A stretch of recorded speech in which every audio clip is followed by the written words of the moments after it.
ಮೊದಲನೇದಾಗಿ ನಿಟ್ಟೂರು ಶ್ರೀನಿವಾಸರಾವ್ ಅವರ ದತ್ತಿ ನಿಧಿಯ ಆಶ್ರಯದಲ್ಲಿ ಇವತ್ತು ಏನು ಕಾರ್ಯಕ್ರಮ ನಡೆಯೋದಕ್ಕೆ ಒಂದು ಅವಕಾಶವನ್ನು ಗೋಖಲೆ ಇನ್ಸ್ಟಿಟ್ಯೂಟ್ನವರು ನನಗೆ ಕಲ್ಪಿಸಿಕೊಟ್ಟಿದ್ದಾರೋ ಅದಕ್ಕೋಸ್ಕರವಾಗಿ ಮೊದಲನೇದಾಗಿ ನಿಟ್ಟೂರು ಶ್ರೀನಿವಾಸರಾವ್ ಅವರ ಮನೆಯವರಿಗೂ ಮತ್ತು ಗೋಖಲೆ ಇನ್ಸ್ಟಿಟ್ಯೂಟ್ನವರಿಗೂ ಸಹ ನಾನು ನನ್ನ ಕೃತಜ್ಞತೆಯನ್ನು ಮೊದಲನೇ ಬಾರಿಗೆ ಸಲ್ಲಿಸಿ ನನ್ನ ಮಾತನ್ನು ಪ್ರಾರಂಭ ಮಾಡೋದಕ್ಕೆ ಇಚ್ಛೆಪಡ್ತೀನಿ. ನಮ್ಮ ದೇಶದಲ್ಲಿ ಸಾಕಷ್ಟು ಜನ ಮಹಾನುಭಾವರು ನಡೆದು ಹೋದರು, ಆಗಿ ಹೋದರು. ಅದರಲ್ಲಿ ಮಹಾತ್ಮ ಗಾಂಧಿಯವರು ಒಬ್ಬರು ಶ್ರೇಷ್ಠವಾಗಿರ್ತಕ್ಕಂಥ ವ್ಯಕ್ತಿಯಾಗಿ ಗುರುತಿಸಲ್ಪಟ್ಟಿದ್ದಾರೆ. ಮಹಾತ್ಮ ಗಾಂಧಿಯವರನ್ನು ನಮ್ಮ ದೇಶದ ಜನಗಳು ಯಾವ ರೀತಿ ಗುರುತಿಸ್ತಾರೆ ಅಂತ ಹೇಳಿದರೆ, ಅವರೊಬ್ಬ ಅದ್ವಿತೀಯವಾಗಿರತಕ್ಕಂಥ ಸ್ವಾತಂತ್ರ್ಯ ಹೋರಾಟಗಾರ. ಭಾರತದ ಸ್ವಾತಂತ್ರ್ಯ ಬರೋದಕ್ಕೆ ಮಹಾತ್ಮ ಗಾಂಧಿಯವರ ಕೊಡುಗೆ ಏನು ಅನ್ನತಕ್ಕಂಥದ್ದು ಇಲ್ಲಿ ಕೂತಿರತಕ್ಕಂಥ ಪ್ರತಿಯೊಬ್ಬರಿಗೂ ಗೊತ್ತಿರತಕ್ಕಂಥ ಸಂಗತಿನೇ. ಹೀಗಾಗಿ ಇಡೀ ಭಾರತ ದೇಶದಲ್ಲಿ ಭಾರತೀಯ ಜನ ಮಹಾತ್ಮ ಗಾಂಧಿಯವರನ್ನು ಗುರುತಿಸ್ತಕ್ಕಂಥದ್ದು ಒಬ್ಬ ಸ್ವಾತಂತ್ರ್ಯ ಹೋರಾಟಗಾರ. ಅವರ ನೇತೃತ್ವದಲ್ಲಿ ನಮಗೆ ಸ್ವಾತಂತ್ರ್ಯ ಬಂತು. ಇದು ಎಲ್ಲರಿಗೂ ತಿಳಿದಿರತಕ್ಕಂಥ ಒಂದು ಸಂಗತಿನೇ. ಅವರ ಜೀವನದ ಇನ್ನೊಂದು ಮುಖ ಯಾವುದಿದೆ, ಅದರ ಪರಿಚಯ ಈ ದೇಶದ ಬಹಳಷ್ಟು ಜನರಿಗೆ ಗೊತ್ತಿಲ್ಲ. ರಾಜಕೀಯ ಹೋರಾಟದ ಬಗ್ಗೆ ಗಾಂಧಿಯವರು ಏನೇನು ಮಾಡಿದರು ಅಂಥೇಳಿ ಎಲ್ಲರಿಗೂ ತಿಳಿದಿದೆ. ಆದರೆ ವಾಸ್ತವವಾಗಿ ಗಾಂಧಿಯವರು ಒಬ್ಬ ಮಹಾನ್ ಆರ್ಥಿಕ ಚಿಂತಕ, ಒಬ್ಬ ದೊಡ್ಡ ಅರ್ಥಶಾಸ್ತ್ರಜ್ಞರಾಗಿ ಕೆಲಸ ಮಾಡಿರ್ತಕ್ಕಂಥ ಸಂಗತಿ ಈ ದೇಶದ ಬಹಳಷ್ಟು ಜನರಿಗೆ ಗೊತ್ತಿಲ್ಲ. ಅದಕ್ಕೆ ಹಲವಾರು ಕಾರಣಗಳಿದೆ. ಅವರನ್ನು ನಾವು ಯಾವ ರೀತಿಯಾಗಿ ಜನಗಳಿಗೆ ಬಿಂಬಿಸೋದಕ್ಕೆ ಪ್ರಯತ್ನ ಮಾಡಿದ್ದೀವಿ ಅದು ಬಹಳ ಮುಖ್ಯವಾದಂಥ ಒಂದು ಕಾರಣ ಆಗುತ್ತೆ. ಈಗ ನಾವು ಮಹಾತ್ಮ ಗಾಂಧಿಯವರು ಯಾವ ರೀತಿ ತಮ್ಮ ಆರ್ಥಿಕ ವಿಚಾರಗಳನ್ನು ಈ ದೇಶದ ಜನಗಳ ಮುಂದೆ ಇಟ್ಟರು ಅನ್ನತಕ್ಕಂಥ ವಿಚಾರದ ಬಗ್ಗೆ ಸ್ವಲ್ಪ ಮಟ್ಟಿಗೆ ಯೋಚನೆ ಮಾಡ್ತಕ್ಕಂಥದ್ದು ಬಹಳ ಅವಶ್ಯಕ ಅಂತ ಹೇಳಿ ನಾನು ಭಾವಿಸ್ತೀನಿ. ಗಾಂಧಿಯವರು ಒಬ್ಬ ಮಹಾನ್ ಆರ್ಥಿಕ ಚಿಂತಕ ಅಂತ ಹೇಳಿ ನಮ್ಮ ದೇಶದ ಜನಗಳು ಮಾತ್ರ ಹೇಳ್ತಕ್ಕಂಥ ಸಂಗತಿ ಅಲ್ಲ. ಪ್ರಸಿದ್ಧ ಜರ್ಮನಿಯ ಅರ್ಥಶಾಸ್ತ್ರಜ್ಞ ಶೂಮಾಕರ್ ಅನ್ನತಕ್ಕಂಥವನ ಹೆಸರನ್ನು ನಾವೆಲ್ಲರೂ ಬಹಳ ಮಟ್ಟಿಗೆ ಕೇಳಿರಬಹುದು. ಸ್ಮಾಲ್ ಈಸ್ ಬ್ಯೂಟಿಫುಲ್ ಅನ್ನತಕ್ಕಂಥ ಒಂದು ಮಹಾನ್ ಗ್ರಂಥವನ್ನು ಬರೆದಿರ್ತಕ್ಕಂಥ ಶೂಮಾಕರ್ ಒಂದು ಮಾತನ್ನು ಹೇಳ್ತಾರೆ. ಈ ಶತಮಾನದ ಅತ್ಯಂತ ಜನಪ್ರಿಯ ಹಾಗೂ ಪ್ರಭಾವಶಾಲಿ ಆರ್ಥಿಕ ತಜ್ಞರಾದ ಲಾರ್ಡ್ ಕೀನ್ಸ್ ಅವರಿಗಿಂತ ಬಹುದೊಡ್ಡ ಅರ್ಥಶಾಸ್ತ್ರಜ್ಞ ಮಹಾತ್ಮ ಗಾಂಧಿಯವರು ಆಗಿದ್ದರು. ಎಕನಾಮಿಕ್ಸನ್ನು ಓದ್ತಕ್ಕಂಥ ಪ್ರತಿಯೊಬ್ಬ ವ್ಯಕ್ತಿಗೂ ಗೊತ್ತಿದೆ, lord Keynes, A British economist, is described as one of the most powerful and most influential economist of the entire world ಅನ್ನತಕ್ಕಂಥದ್ದು ಎಲ್ಲರಿಗೂ ಗೊತ್ತಿರತಕ್ಕಂಥದ್ದು. ಆದರೆ ಶೂಮಾಕರ್ ಏನು ಹೇಳ್ತಾನೆ, ಇಂಥ ಲಾರ್ಡ್ ಕೀನ್ಸ್ಗಿನ್ನ ಬಹುದೊಡ್ಡ ಆರ್ಥಿಕ ತಜ್ಞರಾಗಿ ಮಹಾತ್ಮ ಗಾಂಧಿಯವರಿದ್ದರು ಅಂತ ಒಂದು ಮಾತನ್ನು ಹೇಳ್ತಾರೆ. ಎರಡನೇದಾಗಿ ಲಾರ್ಡ್ ಕೀನ್ಸ್ನ ಹೆಸರನ್ನು ದೇಶದಲ್ಲಿರ್ತಕ್ಕಂಥ ಸಾಮಾನ್ಯ ಜನಗಳಿಗೆ ಗೊತ್ತಿಲ್ಲ. ಯಾರು ಎಕನಾಮಿಕ್ಸನ್ನು ಅದು ವಿಶೇಷವಾಗಿರ್ತಕ್ಕಂಥ ಸ್ಪೆಷಲ್ ಸಬ್ಜೆಕ್ಟಾಗಿ ಓದ್ತಾರೋ ಅವರಿಗೆ ಗೊತ್ತಿರುತ್ತೆ, ಸಾಮಾನ್ಯ ಜನಗಳಿಗೆ ಗೊತ್ತಿರೋದಿಲ್ಲ. ಆದರೆ ಶೂಮಾಕರ್ ಏನು ಹೇಳ್ತಾನೆ ಅಂತ ಹೇಳಿದರೆ, ಬರೀ ದೊಡ್ಡ ಆರ್ಥಿಕ ತಜ್ಞ ಅಲ್ಲ, ಅವರು ಜನಸಾಮಾನ್ಯರ ಅತಿ ದೊಡ್ಡ ಆರ್ಥಿಕ ಚಿಂತಕರಾಗಿದ್ದರು ಅನ್ನತಕ್ಕಂಥ ಒಂದು ಮಾತನ್ನು ಹೇಳ್ತಾರೆ. ನೋಡಿ, ಕಂಪ್ಯಾರಿಸನ್ನು ಯಾವ ರೀತಿ ಮಾಡಿದರು ಶೂಮಾಕರ್ ಗಾಂಧಿಯವರನ್ನು ಅನ್ನತಕ್ಕಂಥದ್ದನ್ನು ನಾವು ಗಮನಿಸಬೇಕು. ಆಲ್ಫ್ರೆಡ್ ಮಾರ್ಷಲ್ ಹೆಸರನ್ನು ಬಹಳ ಜನ ಎಕನಾಮಿಕ್ಸನ್ನು ಓದಂಥವ್ರು ಕೇಳಿರ್ತೀವಿ. He is called as the leader of the new classical economics. ಅವರು ತಮ್ಮ ಪ್ರಿನ್ಸಿಪಲ್ಸ್ ಆಫ್ ಎಕನಾಮಿಕ್ಸ್ ಅಂತ ಒಂದು ಗ್ರೇಟ್ ಬುಕ್ಕನ್ನು ಬರೆದರು 1896. ಆ ಪುಸ್ತಕದಲ್ಲಿ ಒಂದು ಸಲ ಒಂದು ಮಾತನ್ನು ಅವರು ಹೇಳ್ತಾರೆ. What are the good qualities of N economist ಅಂತ ಹೇಳಿ ಒಂದು ಲೆಕ್ಚರನ್ನು ಕೊಡ್ತಾರೆ ಅವರು. ಆ ಒಂದು ಲೆಕ್ಚರ್ನಲ್ಲಿ 2-3 ಅಂಶಗಳನ್ನು ಹೇಳ್ತಾರೆ ಅವರು. ಮೊದಲನೇದಾಗಿ, ನನಗೆ ತಿಳಿದ ಹಾಗೆ ಆಧುನಿಕ ಅರ್ಥಶಾಸ್ತ್ರಜ್ಞರ ನಿರ್ಮಾತೃಗಳೆಲ್ಲರೂ ಸೌಮ್ಯ ಸ್ವಭಾವ, ಸಹಾನುಭೂತಿಪರತೆ, ಮೃದು ಮನಸ್ಸು ಮತ್ತು ಮಾನವೀಯ ಗುಣಗಳನ್ನು ಹೊಂದಿದ್ದಾರೆ. ಯಾರ್ಯಾರು ಪ್ರಪಂಚದಲ್ಲಿ ಗ್ರೇಟ್ ಎಕಾನಮಿಸ್ಟ್ ಆಗಿದ್ದಾರೋ ಇವರೆಲ್ಲರಿಗೂ 4 ಗುಣಗಳನ್ನು ಇದೆ ಅಂಥೇಳಿ ಪ್ರೊಫೆಸರ್ ಮಾರ್ಷಲ್ ಅವರು ಹೇಳ್ತಾರೆ. ಎರಡನೇ ಮಾತನ್ನು ಹೇಳೋದು ಬಹಳ ಮುಖ್ಯವಾಗಿ ನಾವು ಗಮನಿಸಬೇಕು. ಈ ಎಲ್ಲ ಮಹಾನ್ ಆರ್ಥಿಕ ತಜ್ಞರು ತಮ್ಮ ಸಂಪತ್ತಿನ ಗಳಿಕೆಯ ಬಗ್ಗೆ ಯೋಚನೆ ಮಾಡದೆ ಜನಸಾಮಾನ್ಯರಿಗೆ ಸಂಪತ್ತಿನ ವಿತರಣೆ ಯಾವ ರೀತಿ ಆಗಬೇಕು ಅನ್ನೋದ್ರ ಬಗ್ಗೆ ಹೆಚ್ಚಿನ ಗಮನವನ್ನು ತಮ್ಮ ಜೀವನದಲ್ಲಿ ಕೊಟ್ಟಿದ್ದಾರೆ. ಈ ರೀತಿ 2 ವಿಷಯಗಳನ್ನು ಹೇಳಿ ಮಹಾತ್ಮ ಗಾಂಧಿಯವರು ಈ 2 ಗುಣಗಳನ್ನು ಹೊಂದಿರತಕ್ಕಂಥ ಒಬ್ಬ ಗ್ರೇಟ್ ಎಕಾನಮಿಸ್ಟ್ ಅಂತ ಮಾತನ್ನು ಆಲ್ಫ್ರೆಡ್ ಮಾರ್ಷಲ್ ಅವರು ಆಗಲೇ ಹೇಳಿದರು. ನಮ್ಮಲ್ಲಿ ಅನೇಕರಿಗೆ ಗೊತ್ತಾಗಿಲ್ಲ ಇದು.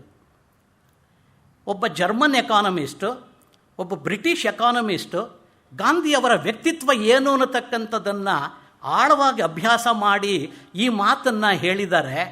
ಆದರೆ ದೌರ್ಭಾಗ್ಯದಿಂದ ಭಾರತೀಯರಾಗಿರ್ತಕ್ಕಂಥ ನಮ್ಮ ದೇಶದಲ್ಲಿ, ನಮ್ಮ ಭಾರತದಲ್ಲಿ ಭಾರತೀಯರು ಯಾರೂ ಸಹ ಮಹಾತ್ಮ ಗಾಂಧಿಯನ್ನು ಒಬ್ಬ ದೊಡ್ಡ ಆರ್ಥಿಕ ಚಿಂತಕ ಅಥವಾ ಅರ್ಥಶಾಸ್ತ್ರಜ್ಞ ಅಂತ ಗುರುತಿಸೋದಕ್ಕೆ ಸಾಧ್ಯ ಆಗದೇ ಹೋಗಿರ್ತಕ್ಕಂಥದ್ದು ನಿಜವಾಗ್ಲೂ ಬಹಳ ಖೇದದ ಸಂಗತಿ ಅಂತ ಹೇಳಿ ನಾವು ಈ ಸಂದರ್ಭದಲ್ಲಿ ಯೋಚನೆ ಮಾಡಬೇಕಾಗತ್ತೆ. ಈ ಒಂದು ಕಾರಣದಿಂದ ಗಾಂಧಿಯವರನ್ನು 20ನೇ ಶತಮಾನದ ಅಜ್ಞಾತ ಆರ್ಥಿಕ ತಜ್ಞ ಅನ್ನತಕ್ಕಂಥ ಕರೆಯೋದು ಬಹಳ ಸೂಕ್ತ ಆಗುತ್ತೆ ಅಂತ ಹೇಳಿ ನಾನು ಅವರನ್ನು ಈ ರೀತಿಯಾಗಿ ವಿವರಿಸೋದಕ್ಕೆ ಇಚ್ಛೆ ಪಡ್ತಾ ಇದ್ದೀನಿ. He is an unknown economist of the 20th century. ಏನು ಕಾರಣ ಹಾಗಾದರೆ? ಮಹಾತ್ಮ ಗಾಂಧಿ ಇಂಥ ದೊಡ್ಡ ಆರ್ಥಿಕ ತಜ್ಞ ಆದರೂ ಸಹ, ಪ್ರಪಂಚದ ಬೇರೆ ಜನಗಳು ಒಪ್ಕೊಂಡ್ರೂ ಸಹ ನಮಗೆ ಯಾಕೆ ಅವರನ್ನು ಅರ್ಥ ಮಾಡ್ಕೊಳಕ್ಕಾಗಲಿಲ್ಲ? ಅದಕ್ಕೆ ಶೂಮಾಕರ್ ಅವರೇ ಮತ್ತೆ ಕಾರಣಗಳನ್ನು ಕೊಟ್ಟಿದ್ದಾರೆ. ಏನು ಕಾರಣ ಕೊಟ್ಟಿದ್ದಾರೆ? ಗಾಂಧಿಯವರು ತಮ್ಮ ಆರ್ಥಿಕ ನಿಲುವುಗಳನ್ನು ಶೈಕ್ಷಣಿಕ ತಜ್ಞರ ಭಾಷೆಯಲ್ಲಿ ತಿಳಿಸದೆ ಸಾಮಾನ್ಯ ಜನರ ಭಾಷೆಯಲ್ಲಿ ಹೇಳಿದರು. ಆದ್ದರಿಂದ ಇತರೆ ಆರ್ಥಿಕ ತಜ್ಞರು, ಬೇರೆ ದೇಶದ ತಜ್ಞರು, ನಮ್ಮ ದೇಶದ ತಜ್ಞರು ಗಾಂಧಿಯವರನ್ನು ಒಬ್ಬ ಮಹಾನ್ ಆರ್ಥಿಕ ತಜ್ಞ ಅಂತ ತಿಳ್ಕೊಳೋದಕ್ಕೆ, ಅರ್ಥ ಮಾಡ್ಕೊಳೋದಕ್ಕೆ ಸಾಧ್ಯನೇ ಆಗಲಿಲ್ಲ. ನೋಡಿ ಎಂಥ ಒಂದು ಪರಿಸ್ಥಿತಿ ನಿರ್ಮಾಣ ಆಗೋಯ್ತು ಅಂಥೇಳಿ. ಎರಡನೇ ವಿಷಯ, ಗಾಂಧಿಯವರ ಧಾರ್ಮಿಕ ಮತ್ತು ಸಾಂಸ್ಕೃತಿಕ ಹಿನ್ನೆಲೆ ಯಾವುದಿದೆ ಅದು ವೆಸ್ಟರ್ನ್ ಎಕಾನಮಿಸ್ ಯಾರಿದ್ದಾರೆ ಅವರಿಗಿನ್ನ ಟೋಟಲಿ ವಿಭಿನ್ನವಾದಂಥ ಕಾರಣದಿಂದ ಗಾಂಧಿಯವರನ್ನು ಗ್ರೇಟ್ ಎಕಾನಮಿಸ್ಟ್ ಅಂತ ತಿಳ್ಕೊಳ್ಳೋದಕ್ಕೆ ಸಾಧ್ಯ ಆಗಲಿಲ್ಲ. ಏನು ಹಾಗಂದರೆ, ಪ್ರಪಂಚದ ಬೇರೆ ಬೇರೆ ವೆಸ್ಟರ್ನ್ ಎಕಾನಮಿಸ್ಟ್ ಅಂತ ನಾವು ಯಾರನ್ನ, ಅದು ಜರ್ಮನಿ ಇರ್ಬೋದು, ರಷ್ಯಾ ಇರ್ಬೋದು, ಇಂಗ್ಲೆಂಡ್ ಇರ್ಬೋದು, ಬೇರೆ ಬೇರೆ ದೇಶದ ಆರ್ಥಿಕ ತಜ್ಞರ ಒಂದು ಬ್ಯಾಕ್ಗ್ರೌಂಡ್ ಏನಿದೆ ಅದು ಮೆಟೀರಿಯಲಿಸ್ಟಿಕ್ ಬ್ಯಾಕ್ಗ್ರೌಂಡಿಂದ ಬಂದಿರತಕ್ಕಂಥದ್ದು. ಗಾಂಧಿಯವರ ಬ್ಯಾಕ್ಗ್ರೌಂಡ್ ಏನು? ಧಾರ್ಮಿಕವಾಗಿರ್ತಕ್ಕಂಥ ಒಂದು ಬ್ಯಾಕ್ಗ್ರೌಂಡು, ನೈತಿಕ ಮೌಲ್ಯಗಳನ್ನು ಇಟ್ಕೊಂಡಿರ್ತಕ್ಕಂಥ ಬ್ಯಾಕ್ಗ್ರೌಂಡ್ ಆಗಿದ್ದಂಥ ಕಾರಣದಿಂದ ಗಾಂಧಿಯವರನ್ನು ಪಾಶ್ಚಿಮಾತ್ಯರು ಅರ್ಥ ಮಾಡ್ಕೊಳೋದಕ್ಕೆ ಸಾಧ್ಯನೇ ಆಗಲಿಲ್ಲ. ಯಾವ ಮನುಷ್ಯ ಮೆಟೀರಿಯಲ್ ಪ್ರಾಸ್ಪೆರಿಟಿ, ಹಣ ಸಂಪಾದನೆ ನನ್ನ ಜೀವನದ ಒಂದು ಅತಿ ಮುಖ್ಯವಾಗಿರತಕ್ಕಂಥ ಗುರಿ ಅಂತ ಕಲ್ಪನೆ ಮಾಡ್ಕೊತಾನೋ ಆ ಮನುಷ್ಯನಿಗೆ ನೈತಿಕ ಮೌಲ್ಯಗಳು ಅಂತ ಹೇಳಿದರೆ ಏನು, ಜೀವನದ ಮೌಲ್ಯಗಳ ಒಂದು ಅವಶ್ಯಕತೆ ಏನು, ಧಾರ್ಮಿಕ ಹಿನ್ನೆಲೆಯ ಅವಶ್ಯಕತೆ ಏನು ಅನ್ನತಕ್ಕಂಥದ್ದು ಅರ್ಥ ಆಗೋದು ಬಹಳ ಕಷ್ಟ. ಅದು ಕಾರಣ ಹಣದ ಒಂದು ಆ ಮೌಢ್ಯದಲ್ಲಿ ಅವನು ಚಿಂತನೆ ಮಾಡೋದ್ರಿಂದ ಬೇರೆ ಎಲ್ಲನೂ ಮರೆತು ಬಿಡ್ತಾನೆ. ಈ ಒಂದು ಕಾರಣದಿಂದ ಗಾಂಧಿಯವರ ಹಿನ್ನೆಲೆ ವೆಸ್ಟರ್ನ್ ಎಕಾನಮಿಸ್ಟಿಗೆ ಅರ್ಥ ಮಾಡ್ಕೊಳೋದಕ್ಕೆ ಸಾಧ್ಯ ಆಗಲೇ ಇಲ್ಲ. ಮೂರನೇ ಅಂಶ, ಬಹಳಷ್ಟು ಜನ ಎಕಾನಮಿಸ್ಟು ಒಂದು ಸೈಂಟಿಫಿಕ್ ರೀತಿಯಲ್ಲಿ ಎಕನಾಮಿಕ್ಸನ್ನು ವರ್ಣನೆ ಮಾಡಿದ್ದಾರೆ. ಯಾವುದೇ ಥಿಯರಿ ಇರ್ಬೋದು, ಮಾರ್ಷಲ್ ಇರ್ಬೋದು, ಆ್ಯಡಮ್ ಸ್ಮಿತ್ ಇರ್ಬೋದು, ಕೀನ್ಸ್ ಇರ್ಬೋದು, ಸ್ಯಾಮ್ಯಲ್ಸನ್ ಇರ್ಬೋದು, ಲಾರ್ಡ್ ಕೀನ್ಸ್ ಇರ್ಬೋದು, ಪ್ರಪಂಚದ ಯಾವುದೇ ಎಕಾನಮಿಸ್ಟನ್ನು ತಗೊಂಡ್ರೂ ಯಾವುದೇ ಒಂದು ಥಿಯರಿನ ಅವರು ಹೇಳಿದರೆ ಅದಕ್ಕೆ ಒಂದು ಸೈಂಟಿಫಿಕ್ ಬ್ಯಾಕ್ಗ್ರೌಂಡ್ ಇರುತ್ತೆ. ಏನದು? ಪ್ರಾರಂಭದಲ್ಲಿ ಒಂದು ಮೀನಿಂಗು, ಒಂದು ಡೆಫಿನಿಷನ್ನು, ಒಂದು ಸಬ್ಜೆಕ್ಟ್ ಮ್ಯಾಟರು, ಒಂದು ಸ್ಕೋಪು, ಅದರ ಕ್ಯಾರೆಕ್ಟರಿಸ್ಟಿಕ್ಸು, ಅದರ ಇಂಪಾರ್ಟೆನ್ಸು, ಅದರ ಮೆರಿಟ್ಸು, ಅದರ ಡಿಮೆರಿಟ್ಸು, ಮತ್ತು ಕೊನೆಯಲ್ಲಿ ಕನ್ಕ್ಲೂಷನ್. ಈ ರೀತಿ ಯಾವುದೇ ಒಂದು ಆರ್ಥಿಕ ಸಿದ್ಧಾಂತ ಇದ್ರೂ ಈ ರೀತಿ ವ್ಯವಸ್ಥಿತವಾದಂಥ ರೂಪದಲ್ಲಿ ಹೇಳ್ತಕ್ಕಂಥ ಒಂದು ಪದ್ಧತಿ ನೂರಾರು ವರ್ಷಗಳಿಂದ ನಡ್ಕೊಂಡು ಬಂದುಬಿಟ್ಟಿದೆ ಎಕನಾಮಿಕ್ಸಲ್ಲಿ. ಅದು that is the order of the growth of the science of economics. ಆದರೆ ಮಹಾತ್ಮ ಗಾಂಧಿಯವರು ಈ ರೀತಿಯಾಗಿರ್ತಕ್ಕಂಥ ಒಂದು ಸೈಂಟಿಫಿಕ್ಕಾಗಿ ಎಕನಾಮಿಕ್ಸನ್ನು ಪ್ರೆಸೆಂಟೇಷನ್ ಮಾಡಿರ್ತಕ್ಕಂಥದ್ದು ಇಲ್ಲ. ಎರಡು ವಿಷಯಗಳನ್ನು ಇಲ್ಲಿ ಗಮನಿಸಬೇಕಾಗುತ್ತೆ. ಯಾಕೆ? ಮೊಟ್ಟ ಮೊದಲನೇದಾಗಿ ಮಹಾತ್ಮ ಗಾಂಧಿಯವರು ಯಾವತ್ತೂ ಯಾವುದೇ ಶಾಲೆ, ಕಾಲೇಜು, ವಿಶ್ವವಿದ್ಯಾಲಯದಲ್ಲಿ ಎಕನಾಮಿಕ್ಸನ್ನು ಮೇಜರ್ ಸಬ್ಜೆಕ್ಟ್ ಆಗಿ ಓದಲೇ ಇಲ್ಲ, ಡಿಗ್ರಿನ ತಗೊಂಡ್ಲೇ ಇಲ್ಲ, ಇನ್ನು ಪೋಸ್ಟ್ ಗ್ರ್ಯಾಜುಯೇಷನ್ನು PhD ಮಾಡ್ತಕ್ಕಂಥ ಪ್ರಶ್ನೆ ಇಲ್ಲವೇ ಇಲ್ಲ. He was not A professional economist. He was not a regular student of economics who made an in-depth study of the subject like other people. ಇದು ಒಂದು ಕಾರಣ. ಎರಡನೇ ಕಾರಣ ಏನು ಅಂತ ಹೇಳಿದರೆ, ಗಾಂಧಿಯವರ ಆರ್ಥಿಕ ವಿಚಾರಗಳು ನಮಗೆ ಒಂದೇ ಕಡೆ ಎಲ್ಲೂ ಲಭ್ಯ ಆಗೋದಿಲ್ಲ. ಅವರ ಆರ್ಥಿಕ ಚಿಂತನೆಗಳು, ಆರ್ಥಿಕ ತತ್ವಗಳು, ಸಿದ್ಧಾಂತಗಳು ಹರಿದು ಹಂಚು ಹೋಗಿದೆ. ಅವರ ಭಾಷಣಗಳಲ್ಲಿ, ಬೇರೆ ಬೇರೆ ಪತ್ರಿಕೆಗಳಲ್ಲಿ, ಅವರು ಅನೇಕ ಪತ್ರಿಕೆಗಳಿಗೆ ಲೇಖನಗಳನ್ನು ಬರೀತಾ ಇದ್ದರು.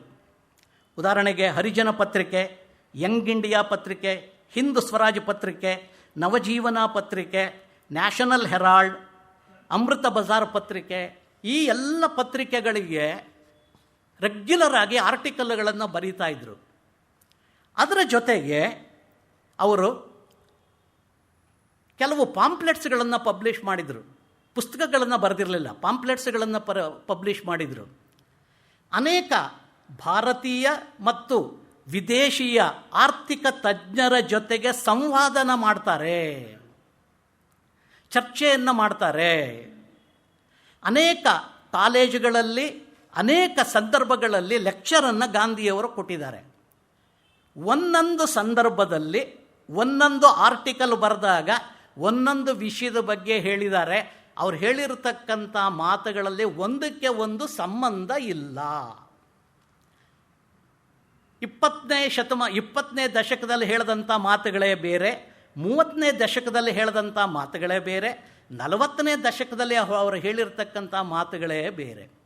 ಹೀಗಾಗಿ ಗಾಂಧಿಯವರ ಆರ್ಥಿಕ ವಿಚಾರ ಯಾವುದೇ ಒಂದು ಪುಸ್ತಕದಲ್ಲಿ ಇಲ್ಲಿವರೆಗೂ ನಮಗೆ ಲಭ್ಯ ಆಗಿಲ್ಲ.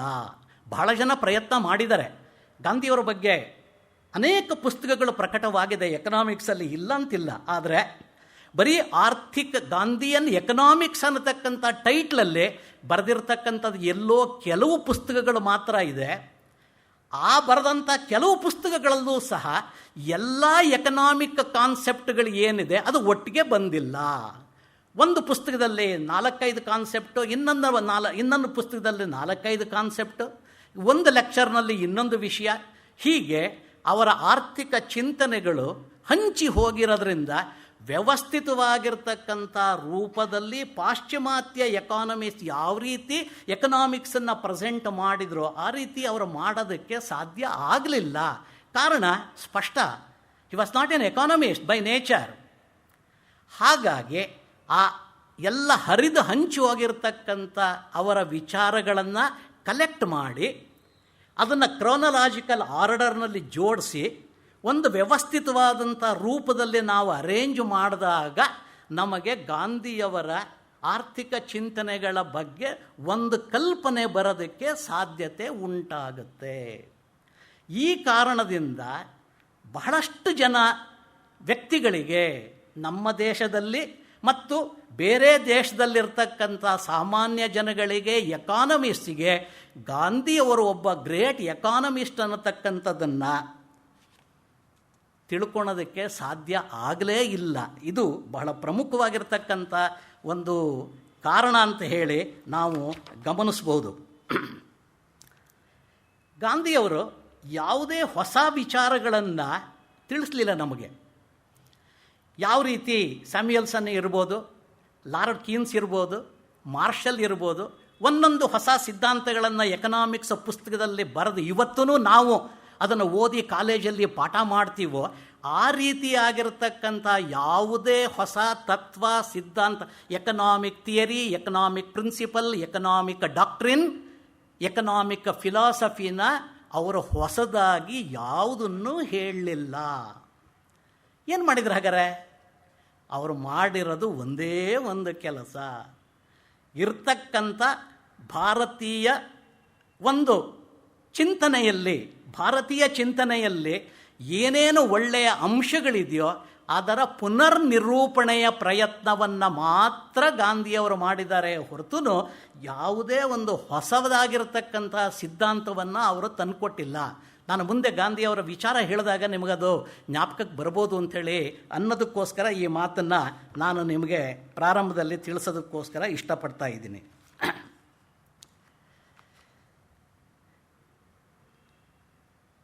ಪ್ರಪಂಚದಲ್ಲಿ ಇವತ್ತಿನ ದಿನ 3 ಪ್ರಮುಖವಾಗಿರ್ತಕ್ಕಂಥ ಆರ್ಥಿಕ ವ್ಯವಸ್ಥೆಗಳಿದೆ.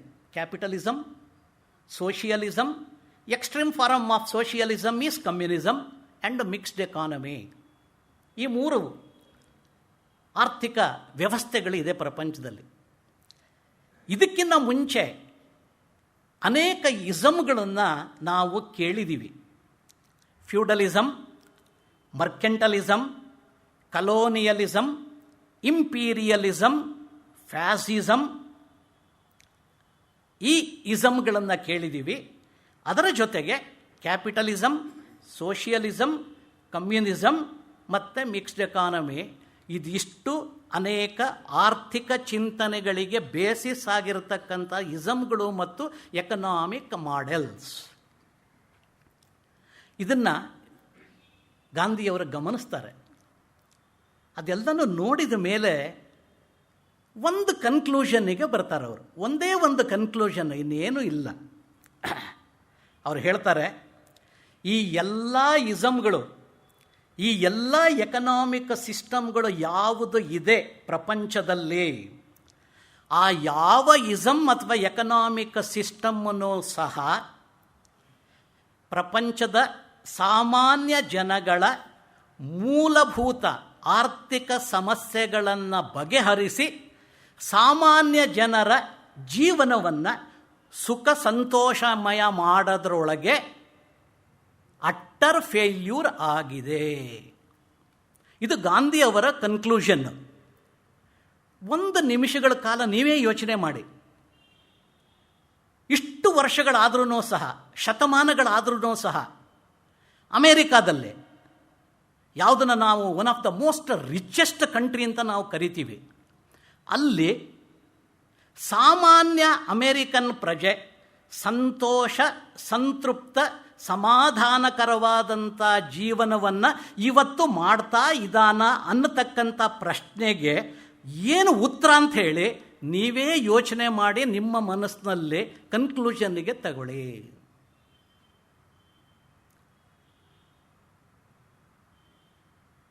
ಗಾಂಧಿಯವರ ಪ್ರಕಾರ ನಮ್ಮ ದೇಶದಲ್ಲಿ ಎರಡು ಬಹಳ ದೊಡ್ಡ ಆರ್ಥಿಕ ಸಮಸ್ಯೆಗಳು. ಒಂದು ಬಡತನ, ಇನ್ನೊಂದು ನಿರುದ್ಯೋಗ. ಭಾರತದಲ್ಲಿ, ಅಮೆರಿಕದಲ್ಲಿ ನಿರುದ್ಯೋಗ ಇಲ್ವಾ? ಟ್ರಂಪ್ ಎಲೆಕ್ಷನ್ ಬರೋದಕ್ಕಿಂತ ಮುಂಚೆ ಮುಖ್ಯವಾಗಿರ್ತಕ್ಕಂಥ ಇಶ್ಯೂ ಯಾವುದಾಗಿತ್ತೋ? ಅನ್ಎಂಪ್ಲಾಯ್ಮೆಂಟನೇ. ಅಮೆರಿಕಾದಲ್ಲಿ ಬಡತನ ಇಲ್ವಾ ಇವತ್ತು? ಅಮೇರಿಕಾದಲ್ಲೂ ಬಡತನ ಇದೆ. ಅದು 2%, 3%, 5%, 10% ಇರ್ಬೋದು. ನಮ್ಮ ದೇಶದಲ್ಲಿ ಬಡತನ 25ರಿಂದ 30% ಇರ್ಬೋದು. ಆದರೆ ಬಡತನ, ನಿರುದ್ಯೋಗ ಅಮೇರಿಕಾದಂಥ ಶ್ರೀಮಂತ ದೇಶದಲ್ಲೂ ಸಹ, ರಷ್ಯಾದಂಥ ಬಲಶಾಲಿಯಾಗಿರ್ತಕ್ಕಂಥ, ಆರ್ಥಿಕವಾದಂಥ ಬಲಶಾಲಿಯಾದಂಥ ದೇಶದಲ್ಲೂ ಸಹ ಬಡತನವನ್ನು ದೂರ ಮಾಡೋಕ್ಕಾಗಲಿಲ್ಲ, ನಿರುದ್ಯೋಗವನ್ನು ದೂರ ಮಾಡೋದಕ್ಕಾಗಲಿಲ್ಲ. ಇನ್ನು ಯಾವ ದೇಶದ ಬಗ್ಗೆ ಹೇಳೋದು ನಾವು? ಯಾವ ದೇಶದ, ಜರ್ಮನಿ ತಗೊಳ್ಳಿ, ಜಪಾನ್ ದೇಶ ತಗೊಳ್ಳಿ, ಅಥವಾ ಎಲ್ಲ ಅರಬ್ ದೇಶಗಳು ಯಾವುದೋ $ಡಾಲರ್ಸಿಂದ ತುಂಬ ಹೋಗಿದೆಯೋ ಆ ಎಲ್ಲ ದೇಶಗಳನ್ನು ತಗೊಂಡ್ರೆ ಗಾಂಧಿಯವರ ಹೇಳಿದಂಥ ಮಾತು, ಜನಸಾಮಾನ್ಯರ ದಿನನಿತ್ಯ ಜೀವನದಲ್ಲಿ ಸಂತೋಷ, ಸಮಾಧಾನ ಇದೆಯಾ ಅನ್ನತಕ್ಕಂಥ ಪ್ರಶ್ನೆಯನ್ನು ಗಾಂಧಿಯವರು ಹುಡುಕಿದ್ರು. ಆ ಪ್ರಶ್ನೆಗೆ ಉತ್ತರ ಹೇಳಿದರು. ಖಂಡಿತ ಈ ಮೂಲಭೂತ ಸಮಸ್ಯೆಗೆ ಯಾವುದೇ ಇಸಮ್ಗಳು, ಯಾವುದೇ ಎಕನಾಮಿಕ್ ಸಿಸ್ಟಮ್ಗಳು ಉತ್ತರ ಕೊಡೋದಕ್ಕೆ ಸಾಧ್ಯ ಆಗಿಲ್ಲ. ಈ ಒಂದು ಕನ್ಕ್ಲೂಷನ್ನಿಗೆ ಗಾಂಧಿಯವರು ಬಂದರು. ಆ ಕಾರಣವಾಗಿ ಗಾಂಧಿಯವರು ಒಂದು ಹೊಸದಾಗಿರ್ತಕ್ಕಂಥ ಒಂದು ಕಲ್ಪನೆಯನ್ನು ಜನಗಳ ಮುಂದೆ ಇಡೋದಕ್ಕೆ ಪ್ರಯತ್ನವನ್ನು ಮಾಡ್ತಾರೆ. ಯಾವಾಗ ನಾವು ಈಗಿರ್ತಕ್ಕಂಥ ಸಿಸ್ಟಮ್ಮಲ್ಲಿ ಡಿಫೆಕ್ಟ್ಸ್ ಇದೆ ಅಂತ ಒಂದು ಸಲ ಐಡೆಂಟಿಫೈ ಮಾಡ್ತೀವೋ, ನಂತರ ಮುಂದಿನ ಹೆಜ್ಜೆ ಏನು? What are the solutions? What are the solutions for your problems? ಹಾಗೆ ಗಾಂಧಿಯವರು ತಮ್ಮದೇ ಆಗಿರತಕ್ಕಂಥ ಒಂದು ಆರ್ಥಿಕ ಚಿಂತನೆಯನ್ನು ನಮ್ಮ ದೇಶದ ಜನಗಳ ಮುಂದೆ ಇಡ್ತಕ್ಕಂಥ ಪ್ರಯತ್ನ ಮಾಡಿದರು. ಆದರೆ ಅದರೊಳಗೊಂದು ವಿಶೇಷತೆ ಏನಿದೆ? ವಿಶೇಷತೆ ಇದೆ. ಏನು ವಿಶೇಷತೆ? ಅವ್ರು ಹೇಳ್ತಾರೆ, ನಮ್ಮ ದೇಶದ, ನಮ್ಮ ಜನಗಳ, ನಮ್ಮ ಸಮಸ್ಯೆಗಳಿಗೆ ನಮ್ಮದೇ ದೇಶದಲ್ಲಿ ಜನ್ಮ ತಳೆದ ವಿಚಾರ, ತಂತ್ರ, ಸಾಧನ ಹಾಗೂ ಮಾದರಿಗಳನ್ನು ಮಾತ್ರ ನಾವು ಉಪಯೋಗ ಮಾಡಬೇಕೇ ಹೊರತು ಪಾಶ್ಚಿಮಾತ್ಯ ದೇಶಗಳಿಂದ ತಂದಿರತಕ್ಕಂಥ, ಎರವಲು ತಂದಿರತಕ್ಕಂಥ ವಿಚಾರಗಳನ್ನು ನಾವು ಯಾವತ್ತೂ ನಮ್ಮ ದೇಶದಲ್ಲಿ ಅದನ್ನು ಸ್ವೀಕಾರ ಮಾಡಬಾರ್ದು. ಈ ಕಾರಣದಿಂದ ಗಾಂಧಿಯವರ ವಿಚಾರ ಏನಿದೆ, ಆರ್ಥಿಕ ವಿಚಾರ, ಅದು ಯಾವುದೇ ಪಾಶ್ಚಾತ್ಯ ಮಾದರಿಯ ಎಕನಾಮಿಕ್ ಮಾಡೆಲ್ ಅಂತ ನಾವು ಯಾವುದನ್ನು ಕರಿತೀವಿ ಅದಕ್ಕೆ ಸಂಪೂರ್ಣವಾಗಿ ಪರ್ಯಾಯವಾದಂಥ ಇಂಡಿಯನ್ ಎಕನಾಮಿಕ್ ಮಾಡೆಲ್ ಒಂದನ್ನು ಅವರು ರೂಪಿಸ್ತಾರೆ. Gandhi was the only one non western philosopher. ಎಕನಾಮಿಕ್ಸನ್ನು ಓದದೇ ಇರತಕ್ಕಂಥ ಒಬ್ಬ ಸಾಮಾನ್ಯ ಮನುಷ್ಯ, ಪಾಶ್ಚಾತ್ಯ ಅರ್ಥಶಾಸ್ತ್ರಜ್ಞ ಅಲ್ಲದೆ ಎಕನಾಮಿಕ್ಸನ್ನು ಓದದೇ ಇರತಕ್ಕಂಥ ಒಬ್ಬ ಸಾಮಾನ್ಯ ಮನುಷ್ಯ ಈಗಿರ್ತಕ್ಕಂಥ ಎಲ್ಲ ಎಕನಾಮಿಕ್ ಸಿಸ್ಟಮ್ಗಳಿಗೆ ಒಂದು ಆಲ್ಟರ್ನೇಟಿವ್ ಸಿಸ್ಟಮನ್ನು ಡೆವಲಪ್ ಮಾಡಿರ್ತಕ್ಕಂಥ ಕೀರ್ತಿ, ಶ್ರೇಯಸ್ಸು ಅದು ಮಹಾತ್ಮ ಗಾಂಧಿಯವರಿಗೆ ಸೇರಿರ್ತಕ್ಕಂಥದ್ದು, ಇನ್ನು ಯಾರಿಗೂ ಅಲ್ಲ. ಈ ಸಂಗತಿ ನಮ್ಮ ದೇಶದ ಜನಗಳಿಗೆ ಸಂಪೂರ್ಣವಾಗಿ ಅರ್ಥನೇ ಆಗಿಲ್ಲ. ಇದು ನಿಜವಾಗ್ಲೂ ಬಹಳ ದೌರ್ಭಾಗ್ಯವಾಗಿರ್ತಕ್ಕಂಥ ಒಂದು ಸಂಗತಿ. ಪ್ರಪಂಚದ ಬೇರೆ ದೇಶದಲ್ಲಾಗಿದ್ದಿದ್ರೆ, ಗಾಂಧಿಯವರು ಏನಾದರೂ ಭಾರತದಲ್ಲಿ ಹುಟ್ಟದೆ ಅಮೆರಿಕಾದಲ್ಲೋ ಇಂಗ್ಲೆಂಡಲ್ಲೋ ಆಗಿದ್ದಿದ್ರೆ ಗಾಂಧಿಯವರನ್ನು ಯಾವ ಜಾಗದಲ್ಲಿ ಕೂರಿಸ್ತಾ ಇದ್ರು? ಇಂಟರ್ನ್ಯಾಷನಲ್ ಗ್ರೇಟ್ ಎಕಾನಮಿಸ್ಟನ್ನು ಒಂದು ಲೆವೆಲಿಗೆ ತಗೊಂಡು ಹೋಗಿ ಅವರನ್ನು ಪ್ರಚಾರ ಮಾಡಿಬಿಡ್ತಾಯಿದ್ರು. ಆದರೆ ನಮ್ಮ ದೇಶದಲ್ಲಿ ಗಾಂಧಿಯವರನ್ನು ರಾಜಕೀಯ ದೃಷ್ಟಿಯಿಂದ ನಾನು ಏನೂ ಮಾತಾಡೋದಕ್ಕೆ ಹೋಗೋದಿಲ್ಲ.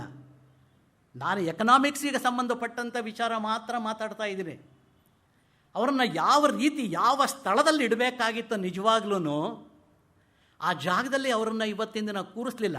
ನಾನು ಕೊನೆಯಲ್ಲಿ ಕನ್ಕ್ಲೂಷನ್ ಕೊಡಬೇಕಾದ್ರೆ ಪ್ರಪಂಚದ ಬೇರೆ ಬೇರೆ ಆರ್ಥಿಕ ಚಿಂತಕರು ಅವ್ರ ಬಗ್ಗೆ ಏನು ಹೇಳಿದರು, ಎಷ್ಟು ಜನ ಹೇಳಿದರು ಅಂತ ಹೇಳಿ ನಾನು ಕನ್ಕ್ಲೂಷನ್ ಮಾಡ್ತೀನಿ. ಆಗ ಒಂದು ಮಾತನ್ನು ರೆಫರೆನ್ಸನ್ನು ಮಾಡ್ತೀನಿ. ಆದರೆ ನಮ್ಮ ದೇಶದಲ್ಲಿ ಗಾಂಧಿಯವರನ್ನು ನಾವು ಗ್ರೇಟ್ ಎಕಾನಮಿಸ್ಟ್ ಅಂತ ಹೇಳಿ ರೆಕಗ್ನೈಸ್ ಮಾಡೋದಕ್ಕೆ ನಮಗೆ ಸಾಧ್ಯನೇ ಆಗಲಿಲ್ಲ. ಇದು ನಿಜವಾಗ್ಲೂ ಬಹಳ ದುಃಖದ ಸಂಗತಿ. ಈ 150ನೇ ಅವರ ಜನ್ಮ ಶತಾಬ್ದಿಯ ಒಂದು ಆಚರಣೆ ಮಾಡ್ತಾ ಇರಬೇಕಾದ್ರೆ ಕೊನೆಯ ಪಕ್ಷ ನಾವು ಗಾಂಧಿಯವರನ್ನು ಈ ರೀತಿ ಆರ್ಥಿಕ ತಜ್ಞ, ಆರ್ಥಿಕ ಚಿಂತಕ, ಮಹಾನ್ ಚಿಂತಕ ಅನ್ನತಕ್ಕಂಥ ಸಂಗತಿಯನ್ನು ಸ್ಪಷ್ಟವಾಗಿ ಅರ್ಥ ಮಾಡ್ಕೊಳ್ತಕ್ಕಂಥದ್ದು ಒಳ್ಳೆಯದು ಅಂಥೇಳಿ ನನಗೆ ಅನ್ನಿಸ್ತಾ ಇದೆ. ಗಾಂಧಿಯವರ ವಿಚಾರ ಹೇಳಿದರು. ಏನು ಅವರ ವಿಚಾರದ ವಿಶೇಷತೆ ಹಾಗಾದರೆ? ಬೇರೆ ಇಸಮ್ಗಳಿಗೆ ಮಾಡೋಕ್ಕಾಗಲಿಲ್ಲ. ಅದಕ್ಕೋಸ್ಕರ ನಾನು ಇನ್ನೊಂದು ಇಂಡಿಯನ್ ಮಾಡೆಲ್ ಆಫ್ ಎಕನಾಮಿಕ್ ಡೆವಲಪ್ಮೆಂಟನ್ನು ಕೊಡ್ತೀನಿ ಅಥವಾ ಎಕನಾಮಿಕ್ ಮಾಡೆಲನ್ನು ಕೊಡ್ತೀನಿ ಅಂತ ನಾವು ಹೇಳಿ ಅವರು ಮಾಡೆಲನ್ನು ಕೊಟ್ಟರು. ಗಾಂಧಿಯವರ ಆಲ್ಟರ್ನೇಟಿವ್ ಎಕನಾಮಿಕ್ ಮಾಡೆಲ್ಲಿಗೆ ನಾವು ಸರ್ವೋದಯ ಅಂತ ಕರಿತೀವಿ. ಯಾವ ರೀತಿ? Capitalism, socialism, communism, mixed economy, ಇದಕ್ಕೆ ಆಲ್ಟರ್ನೇಟಿವ್ ಆಗಿ ಎಕನಾಮಿಕ್ ಸಿಸ್ಟಮ್ ಆಗಿ ಸರ್ವೋದಯ ಅನ್ನತಕ್ಕಂಥ ಒಂದು ಹೊಸ ಆರ್ಥಿಕ ಇಂಡಿಯನ್ ಮಾಡೆಲನ್ನು ಗಾಂಧಿಯವರು ಕೊಟ್ಟರು. ಅದಕ್ಕೆ ಪ್ರಪಂಚದ ಬೇರೆ ಬೇರೆ ಸಿಸ್ಟಮ್ಗೂ ಗಾಂಧಿಯವರು ಕೊಟ್ಟಂಥ ಇದಕ್ಕೂ ಏನು ವ್ಯತ್ಯಾಸ? ಈ ಆರ್ಥಿಕ ಮಾದರಿ ಐಹಿಕ ಸುಖಭೋಗ ಆಧಾರಿತ ಜೀವನ ಮಟ್ಟವನ್ನು ಸುಧಾರಿಸುವ, ಐಹಿಕ ಜೀವನ ಮಟ್ಟವನ್ನು ಸುಧಾರಣೆ ಮಾಡ್ತಕ್ಕಂಥ ಸಾಧನ ಯಾವುದಿದೆ ಇವತ್ತಿನ ದಿನ? GNP, real per capita GNP. ಯಾವ ದೇಶದಲ್ಲಿ real per capita GNP continuous ಆಗಿ ಒಂದು ವರ್ಷದಿಂದ ಇನ್ನೊಂದು ವರ್ಷಕ್ಕೆ ಜಾಸ್ತಿ ಆಗುತ್ತೋ ಆಗ ಆ ದೇಶದ ಜನಗಳ ಆರ್ಥಿಕ ಜೀವನ ಮಟ್ಟ, living standards of the people will go up as and when the real per capita GNP of the country increases. ಗಾಂಧಿಯವರು ಇದಕ್ಕೆ ಹೆಚ್ಚಿನ ಗಮನವನ್ನು ಕೊಡಲಿಲ್ಲ. ಅದರ ಬದಲು ಅವರು ಮಾನವನ ಆಧ್ಯಾತ್ಮಿಕ ಮತ್ತು ನೈತಿಕ ಜೀವನ ಮೌಲ್ಯಗಳ ಒಂದು ಪ್ರಗತಿಗೋಸ್ಕರವಾಗಿ ಹೆಚ್ಚಿನ ಮಹತ್ವವನ್ನು ಕೊಡ್ತಾರೆ. ಮೆಟೀರಿಯಲ್ ಪ್ರಾಸ್ಪರಿಟಿ ಒಂದೇ ಅಲ್ಲ, ಆದರೆ ಅದರ ಜೊತೆಗೆ ನೈತಿಕ ಆದರ್ಶಗಳು, ಜೀವನದ ಮೌಲ್ಯಗಳು, ಆಧ್ಯಾತ್ಮಿಕ ಮೌಲ್ಯಗಳ ಒಂದು ಪ್ರಗತಿ ಆಗಬೇಕು ಮನುಷ್ಯನಲ್ಲಿ ಅನ್ನತಕ್ಕಂಥ ಮಾತನ್ನು ಗಾಂಧಿಯವರು ಹೇಳಿದರು. ನಾನು 49 ವರ್ಷದಿಂದ ಎಕನಾಮಿಕ್ಸನ್ನು ಪಾಠ ಮಾಡ್ತಾ ಇದ್ದೀನಿ ಕಾಲೇಜಲ್ಲಿ. ಮುಂದಿನ ವರ್ಷ 50 ವರ್ಷ. ಎಷ್ಟು ಎಕನಾಮಿಕ್ಸ್ ಪುಸ್ತಕಗಳನ್ನು ನಾನು ಓದಬೇಕೋ ನನ್ನ ಕೈನಲ್ಲಿ ಆದಷ್ಟು ಪುಸ್ತಕಗಳನ್ನು ನಾನು ಓದಿದ್ದೀನಿ. ಎಕನಾಮಿಕ್ ಪ್ಲ್ಯಾನಿಂಗ್ ಇರ್ಬೋದು, ಎಕನಾಮಿಕ್ ಡೆವಲಪ್ಮೆಂಟ್ ಇರ್ಬೋದು, ಎಕನಾಮಿಕ್ ಗ್ರೋತ್ ಇರ್ಬೋದು, ಥಿಯರೀಸ್ ಆಫ್ ಎಕನಾಮಿಕ್ ಡೆವಲಪ್ಮೆಂಟ್ ಯಾವ್ಯಾವುದಿದೆ ಅದೆಲ್ಲ ಓದಿ ಪಾಠ ಮಾಡೋದಕ್ಕೋಸ್ಕರ ಕಾಲೇಜಲ್ಲಿ, ಅದು ಡಿಗ್ರಿ ಸ್ಟೂಡೆಂಟ್ಸಿಗೋ MCOMಗೋ MBAಗೋ ಯಾರಿಗೂ ಆಗಲಿ, ಓದಿದಾಗ ನನ್ನ ಗಮನಕ್ಕೆ ಬಂದಿರತಕ್ಕಂಥ ಒಂದೇ ಒಂದು ಸಂಗತಿ ಅಂತ ಹೇಳಿದರೆ, ಇವತ್ತೂ ಸಹ ಯಾವುದೇ ಎಕಾನಮಿಸ್ಟು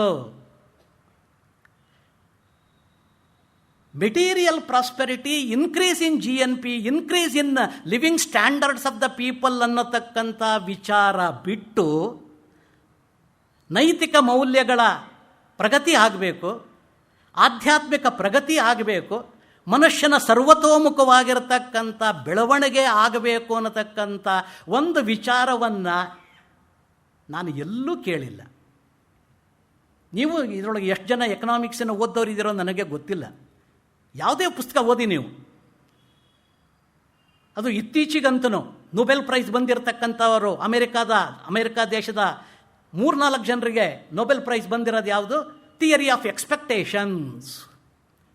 ಎಕ್ಸ್ಪೆಕ್ಟೇಷನ್ಸ್. ಮುಂದೆ ಏನೇನಾಗುತ್ತೆ, ಇನ್ನು 5 ವರ್ಷ, 10 ವರ್ಷ, 20 ವರ್ಷದಲ್ಲಿ ಆರ್ಥಿಕ ಪ್ರಗತಿ ಯಾವ ರೀತಿ ಆಗಬೇಕು ಅನ್ನತಕ್ಕಂಥ ವಿಷಯದ ಬಗ್ಗೆ ಯೋಚನೆ ಮಾಡಿ ಥೀಸಿಸನ್ನು ಸಬ್ಮಿಟ್ ಮಾಡಿದ್ದಾರೆ. ಅದಕ್ಕೆ ನೊಬೆಲ್ ಪ್ರೈಸೂ ಬಂದಿದೆ, ಅವರವರ ಕ್ಷೇತ್ರದಲ್ಲಿ ಬಂದಿದೆ. ಆದರೆ ಯಾವುದೇ ಒಂದು ವಿಚಾರದಲ್ಲೇ ನೈತಿಕ ಮೌಲ್ಯಗಳ ಬಗ್ಗೆ ಹೆಚ್ಚಿನ ಪ್ರಾಮುಖ್ಯತೆಯನ್ನು ಕೊಡದೇ ಇದ್ದರೆ ಮನುಷ್ಯನ ಸರ್ವಾಂಗೀಣ ಉನ್ನತಿ ಆಗೋದಕ್ಕೆ ಸಾಧ್ಯನಾ ಅನ್ನತಕ್ಕಂಥ ಒಂದು ಪ್ರಶ್ನೆ ಗಾಂಧಿಯವರ ಮನಸ್ಸಿನಲ್ಲಿ ಬಂದಿರಬೇಕು. ಅದಕ್ಕೋಸ್ಕರನೇ ಅವರು ಮೆಟೀರಿಯಲ್ ಪ್ರಾಸ್ಪೆರಿಟಿ ಅದು ಒಂದಕ್ಕೇ ಹೆಚ್ಚಿನ ಗಮನ ಕೊಡದೆ, ಹಾಗನ್ನು ಮಾತ್ರಕ್ಕೆ ಗಾಂಧಿಯವರು ನ್ಯಾಷನಲ್ ಇನ್ಕಮ್ ಜಾಸ್ತಿ ಆಗಬಾರ್ದು, GNP ಜಾಸ್ತಿ ಆಗಬಾರ್ದು, ಲಿವಿಂಗ್ ಸ್ಟ್ಯಾಂಡರ್ಡ್ಸ್ ಜಾಸ್ತಿ ಆಗಬಾರ್ದು ಅನ್ನತಕ್ಕಂಥ ಮಾತನ್ನು ಎಲ್ಲೂ ಹೇಳಿಲ್ಲ. ಆದರೆ ಅದರ ಜೊತೆಗೆ ಬಹಳ ಪ್ರಮುಖವಾಗಿ ಈ ಒಂದು ಆದರ್ಶದ ಗುಣಗಳು ಯಾವುದಿದೆ, ಆ ಮೌಲ್ಯಗಳು ಯಾವುದಿದೆ, ಅದಕ್ಕೆ ಹೆಚ್ಚು ಇಂಪಾರ್ಟೆನ್ಸನ್ನು, ಎಂಫಸಿಸನ್ನು ಅವರ ಆರ್ಥಿಕ ಚಿಂತನೆಗಳಲ್ಲಿ ಕೊಟ್ಟಿರ್ತಕ್ಕಂಥದ್ದನ್ನು ನಾವು ನೋಡ್ಬೋದು. ಅದಕ್ಕೆ ಗಾಂಧಿಯನ್ ಎಕನಾಮಿಕ್ಸು ನೀತಿಶಾಸ್ತ್ರದ ಆಧಾರಿತವಾಗಿದೆ.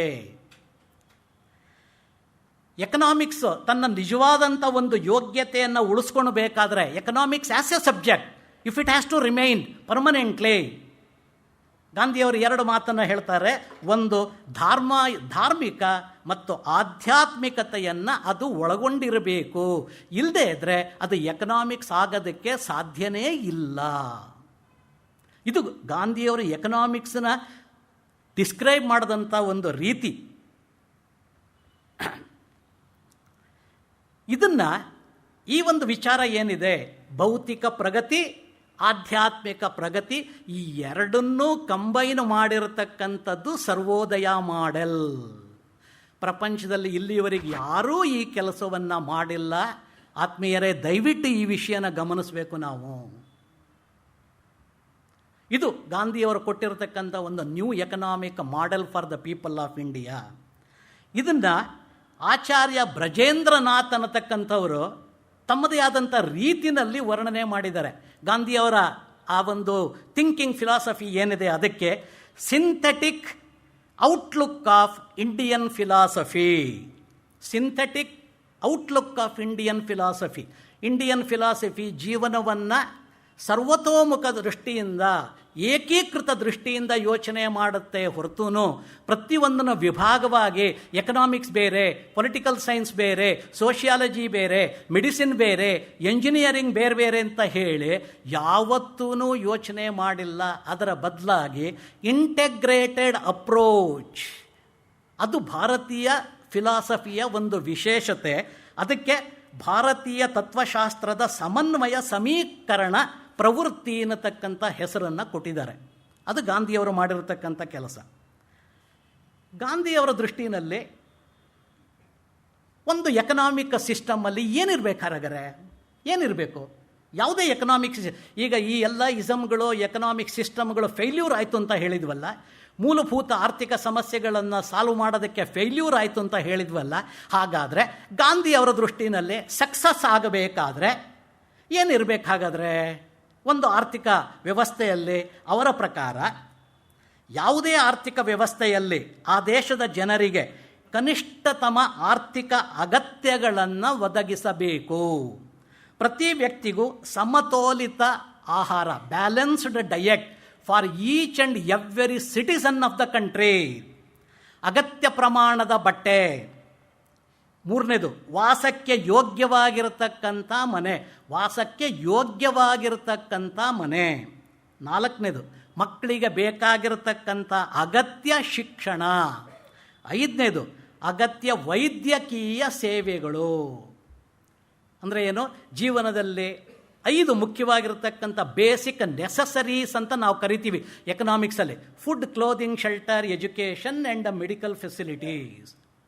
ಇದನ್ನು ಯಾವುದೇ ಆರ್ಥಿಕ ವ್ಯವಸ್ಥೆ ಆದ್ರೂ ಆ ದೇಶದಲ್ಲಿರ್ತಕ್ಕಂಥ ಪ್ರತಿಯೊಬ್ಬ ಸಾಮಾನ್ಯ ವ್ಯಕ್ತಿಗೂ ಕೊಡ್ತಕ್ಕಂಥ ಒಂದು ವ್ಯವಸ್ಥೆ ಆ ದೇಶದಲ್ಲಿ ಇದ್ದಾಗ ಅದು ನಿಜವಾದಂಥ ಆರ್ಥಿಕ ಸಮಸ್ಯೆ, ಆರ್ಥಿಕ ವ್ಯವಸ್ಥೆ ಆಗುತ್ತೆ. ಕಾರಣ ಏನು?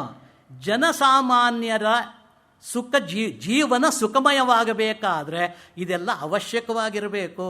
6ನೇ ಮಾತನ್ನು ಅವ್ರು ಹೇಳ್ತಾರೆ, ಪ್ರತಿಯೊಬ್ಬ ವ್ಯಕ್ತಿನೂ ಕಷ್ಟಪಟ್ಟು ದುಡಿದು ಸಂಪಾದನೆ ಮಾಡಿ ಇದನ್ನು ಗಳಿಸೋದಕ್ಕೆ ಅವಶ್ಯಕತೆ ಇರಬೇಕು.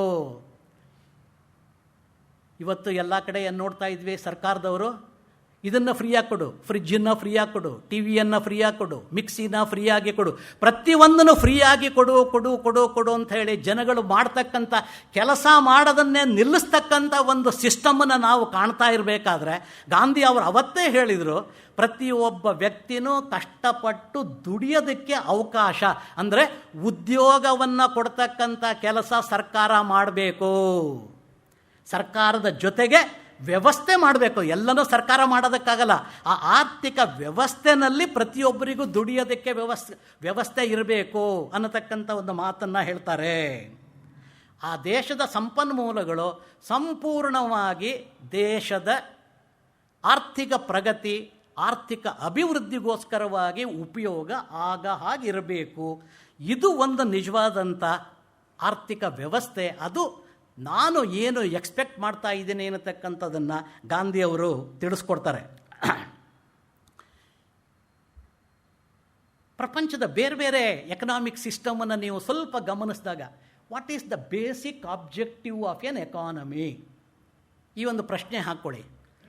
ಪ್ರತಿಯೊಂದು western thought, entire western thought, ಅದು ಯಾವುದೇ ದೇಶ ಇರ್ಬೋದು, ಅವರ ಪ್ರಕಾರ material prosperity and enjoy the life as much as possible.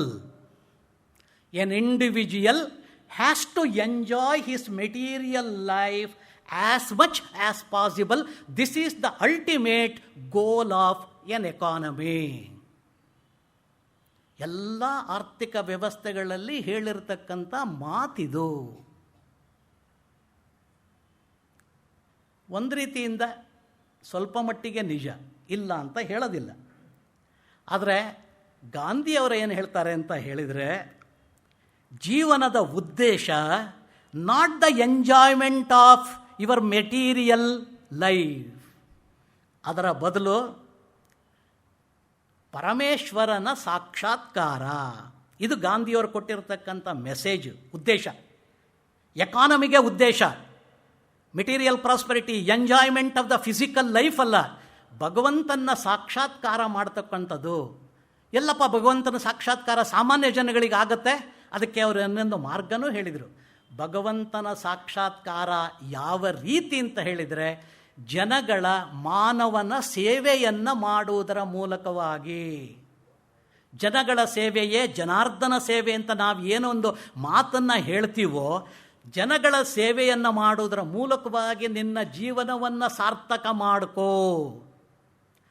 ಈ ಒಂದು ವಿಚಾರವನ್ನು ಗಾಂಧಿಯವರು ತಿಳಿಸ್ತಾರೆ.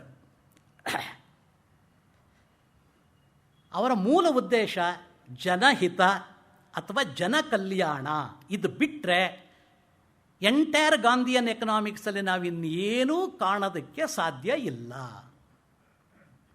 ಅದಕ್ಕೇ ಬಹಳ ಜನ ಹೇಳ್ತಕ್ಕಂಥ ಒಂದು ಮಾತೇನು ಅಂತ ಹೇಳಿದರೆ, ಗಾಂಧಿಯವರ ಆರ್ಥಿಕ ವಿಚಾರದಲ್ಲಿ ಬಹಳ ಪ್ರಮುಖವಾಗಿರ್ತಕ್ಕಂಥ ಸ್ಥಾನ ಯಾವುದಕ್ಕೆ?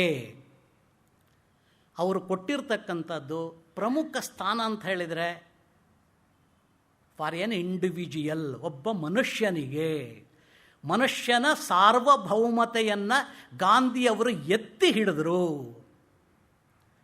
ಏನದು? ಮನುಷ್ಯ ಹುಟ್ಟಿದ ಮೇಲೆ ಬದುಕತಕ್ಕಂಥ ಹಕ್ಕು ಪ್ರತಿಯೊಬ್ಬರಿಗೂ ಇದೆ. Birth is not in our hands. When once we are born, we have to live in this society. ಹೇಗೆ ಬದುಕಬೇಕು, ಅದಕ್ಕೆ 5-6 ಕಾರಣಗಳನ್ನು ಗಾಂಧಿಯವರು ಕೊಟ್ಟಿದ್ದಾರೆ. ಹಾಗಾಗಿ ಗಾಂಧಿಯವರ ಎಲ್ಲ ರೀತಿಯಾಗಿರತಕ್ಕಂಥ ಚಿಂತನೆ, ಅವರು ಯಾವ್ಯಾವ ವಿಚಾರ ಹೇಳಿದರು, ಅವರು ಇಂಡಸ್ಟ್ರಿಯಲೈಸೇಷನ್ ಬಗ್ಗೆ ಮಾತಾಡಿದ್ದಾರೆ, ಸ್ವದೇಶಿ ಬಗ್ಗೆ ಮಾತಾಡಿದ್ದಾರೆ, ಗ್ರಾಮೀಣ ಅಭಿವೃದ್ಧಿ ಬಗ್ಗೆ ಮಾತಾಡಿದ್ದಾರೆ, ಇನ್ನೂ ಅನೇಕ ವಿಷಯಗಳ ಬಗ್ಗೆ ಮಾತಾಡಿದರೆ. ಯಾವುದೇ ವಿಚಾರ ತಗೊಂಡ್ರೂ ಕೊನೆಯಲ್ಲಿ ಅವರು ಬರ್ತಕ್ಕಂಥ ಕನ್ಕ್ಲೂಷನ್ ಅಂತ ಹೇಳಿದರೆ, ಮಾನವ ಜೀವನ ಸಂತೋಷದಾಯಕವಾಗಬೇಕು, ಸಂತೋಷಕರವಾಗಿರಬೇಕು. ಅವರ ದೃಷ್ಟಿನಲ್ಲಿ ಮಿನಿಮಮ್ ನೆಸಸರೀಸ್ ಆಫ್ ಲೈಫ್ ಅಂತ ನಾವು ಯಾವುದನ್ನು ಕರಿತೀವೋ ಅದು ಯಾವುದೇ ರೀತಿಯಲ್ಲಿ ಕೊರತೆ ಆಗಬಾರ್ದು. ಅವರು ಯಾವತ್ತೂ ಕಂಫರ್ಟ್ಸ್ ಆ್ಯಂಡ್ ಲಕ್ಸುರೀಸ್ ಅಂತ ನಾವು ಯಾವುದನ್ನು ಕರಿತೀವಿ, ಸುಖ ಸಾಧನಗಳು ಅಥವಾ ಭೋಗ ವಸ್ತುಗಳು ಅಂತ ನಾವು ಯಾವುದನ್ನು ಕರಿತೀವಿ, ಅದರ ಉತ್ಪಾದನೆ ಮಾಡಬೇಕು, ಅದನ್ನು ಜನಗಳು ತಿನ್ನಬೇಕು, ಉಪಯೋಗ ಮಾಡಬೇಕು ಅನ್ನೋದ್ರ ಬಗ್ಗೆ ಗಾಂಧಿಯವರು ಹೇಳಲೇ ಇಲ್ಲ. ಜೀವನಕ್ಕೆ ಅವಶ್ಯಕವಾಗಿರ್ತಕ್ಕಂಥ ಸಂಗತಿಗಳು ಏನಿದೆ ಅದು ಬಹಳ ಬೇಕಾಗಿರ್ತಕ್ಕಂಥದ್ದು ಅನ್ನೋ ಒಂದು ಮಾತನ್ನು ಅವರು ಹೇಳಿದರು. ಗಾಂಧಿಯವರ ಇನ್ನೊಂದು ವಿಶೇಷತೆ ಏನು ಅಂತ ಹೇಳಿದರೆ, ಅವರ ಯಾವುದೇ ಒಂದು ವಿಚಾರನೂ ಸಹ ನೆಗೆಟಿವ್ ಆಸ್ಪೆಕ್ಟ್ ಮೇಲೆ ಡಿಪೆಂಡ್ ಆಗೇ ಇಲ್ಲ. ಎಲ್ಲನೂ ಪಾಸಿಟಿವ್ ಔಟ್ಲುಕ್, ಪಾಸಿಟಿವ್ ಥಿಂಕಿಂಗ್. ಈ ಒಂದು ಕಾರಣದಿಂದ ಗಾಂಧಿಯವರ ವಿಚಾರ ಪರ್ಮನೆಂಟಾಗಿ ಉಳಿಯೋದಕ್ಕೆ ಸಾಧ್ಯತೆ ಆಗಿದೆ. ಒಂದೇ ಸಣ್ಣ example. Communism was born in 1917 in Soviet Russia. ನಮಗೆಲ್ಲರಿಗೂ ಗೊತ್ತಿದೆ. Communism was born in 1917 in Soviet Russia. It was decently buried in 1991 in the same birthplace. In the same birthplace. ಬೇರೆ ದೇಶದಲ್ಲ. ಕಾರಣ ಏನಾಗರೆ? ಕ್ಯಾಪಿಟಲಿಸಮ್ ವಿರುದ್ಧವಾಗಿ ಕಮ್ಯುನಿಸಮ್ ಹುಟ್ಟಿದ್ದು ನಮಗೆಲ್ಲರಿಗೂ ಗೊತ್ತಿದೆ. ಬಂಡವಾಳಶಾಹಿಯವರ ವಿರುದ್ಧವಾಗಿ ಬಂಡವಾಳಶಾಹಿಗಳನ್ನು ನಾಶ ಮಾಡಿ ವರ್ಗ ಸಂಘರ್ಷದ ಮೂಲಕವಾಗಿ ಒಂದು ಹೊಸದಾಗಿರ್ತಕ್ಕಂಥ ಸಮಾಜವನ್ನು ಕಟ್ಟಬೇಕು ಅನ್ನೋ ಉದ್ದೇಶದಿಂದ ಕಾರ್ಲ್ ಮಾರ್ಕ್ಸು, ಲೆನಿನ್ನು, ಸ್ಟಾಲಿನ್ನು ಏನು ಪ್ರಯತ್ನ ಮಾಡಿದರೋ ಅದೆಲ್ಲನೂ ಇತಿಹಾಸ ನಿಮಗೆ ಗೊತ್ತಿದೆ. ಕೊನೆಯಲ್ಲಿ ಏನಾಯಿತು? ಯಾವುದು ಕ್ಯಾಪಿಟಲಿಸಮ್ ವಿರೋಧವಾಗಿ ನೀವು ಒಂದು ಹೊಸ ಸಿಸ್ಟಮನ್ನು ಡೆವಲಪ್ ಮಾಡಿದ್ರೋ, ನಿಮ್ಮ ಥಿಂಕಿಂಗ್ ಬೇಸಿಕ್ ಫಿಲಾಸಫಿ ಏನು ನಿಮ್ಮ ಥಿಂಕಿಂಗ್ದು ಇನ್ನೊಬ್ಬರ ವಿರೋಧ. ಆ ಕಾರಣಕ್ಕೋಸ್ಕರ ಕಮ್ಯುನಿಸಮ್ 1791 ಎಷ್ಟು ವರ್ಷ, ಸುಮಾರು 70-72 ವರ್ಷಗಳ ಕಾಲ ಪ್ರಪಂಚದಲ್ಲಿ ಇತ್ತೇ ಹೊರತು ಇವತ್ತು ಕಮ್ಯುನಿಸಮ್ ಏನಾಯ್ತು? Whatever the communism we have today, it is the most diluted form of communism.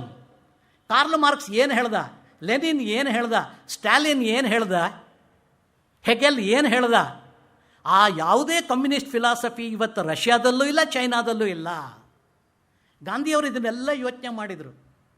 ನಾವು ಯಾವುದೇ ಆರ್ಥಿಕ ಸಿದ್ಧಾಂತವನ್ನು ಜನಗಳ ಮುಂದೆ ಇಡಬೇಕಾದ್ರೆ ಅದು ಪಾಸಿಟಿವ್ ಆಸ್ಪೆಕ್ಟ್, ಪಾಸಿಟಿವ್ ಥಿಂಕಿಂಗ್ ಮೇಲೆ ಆಧಾರಿತವಾಗಿದ್ದರೆ ಅದು ಪರ್ಮನೆಂಟಾಗಿ ಉಳಿಯೋದಕ್ಕೆ ಸಾಧ್ಯನೇ ಹೊರತು ಇಲ್ಲದೇ ಇದ್ದರೆ ಅದು ಕ್ಷಣಿಕವಾಗಿ ಕೆಲವು ವರ್ಷಗಳ ಕಾಲ, ದಶಕಗಳ ಕಾಲ ಮಾತ್ರ ಇರ್ಬೋದೇ ಹೊರತು ಹೆಚ್ಚು ಇರೋದಕ್ಕೆ ಸಾಧ್ಯ ಇಲ್ಲ ಹಾಗೆ ಅಂತ ಹೇಳಿದರು.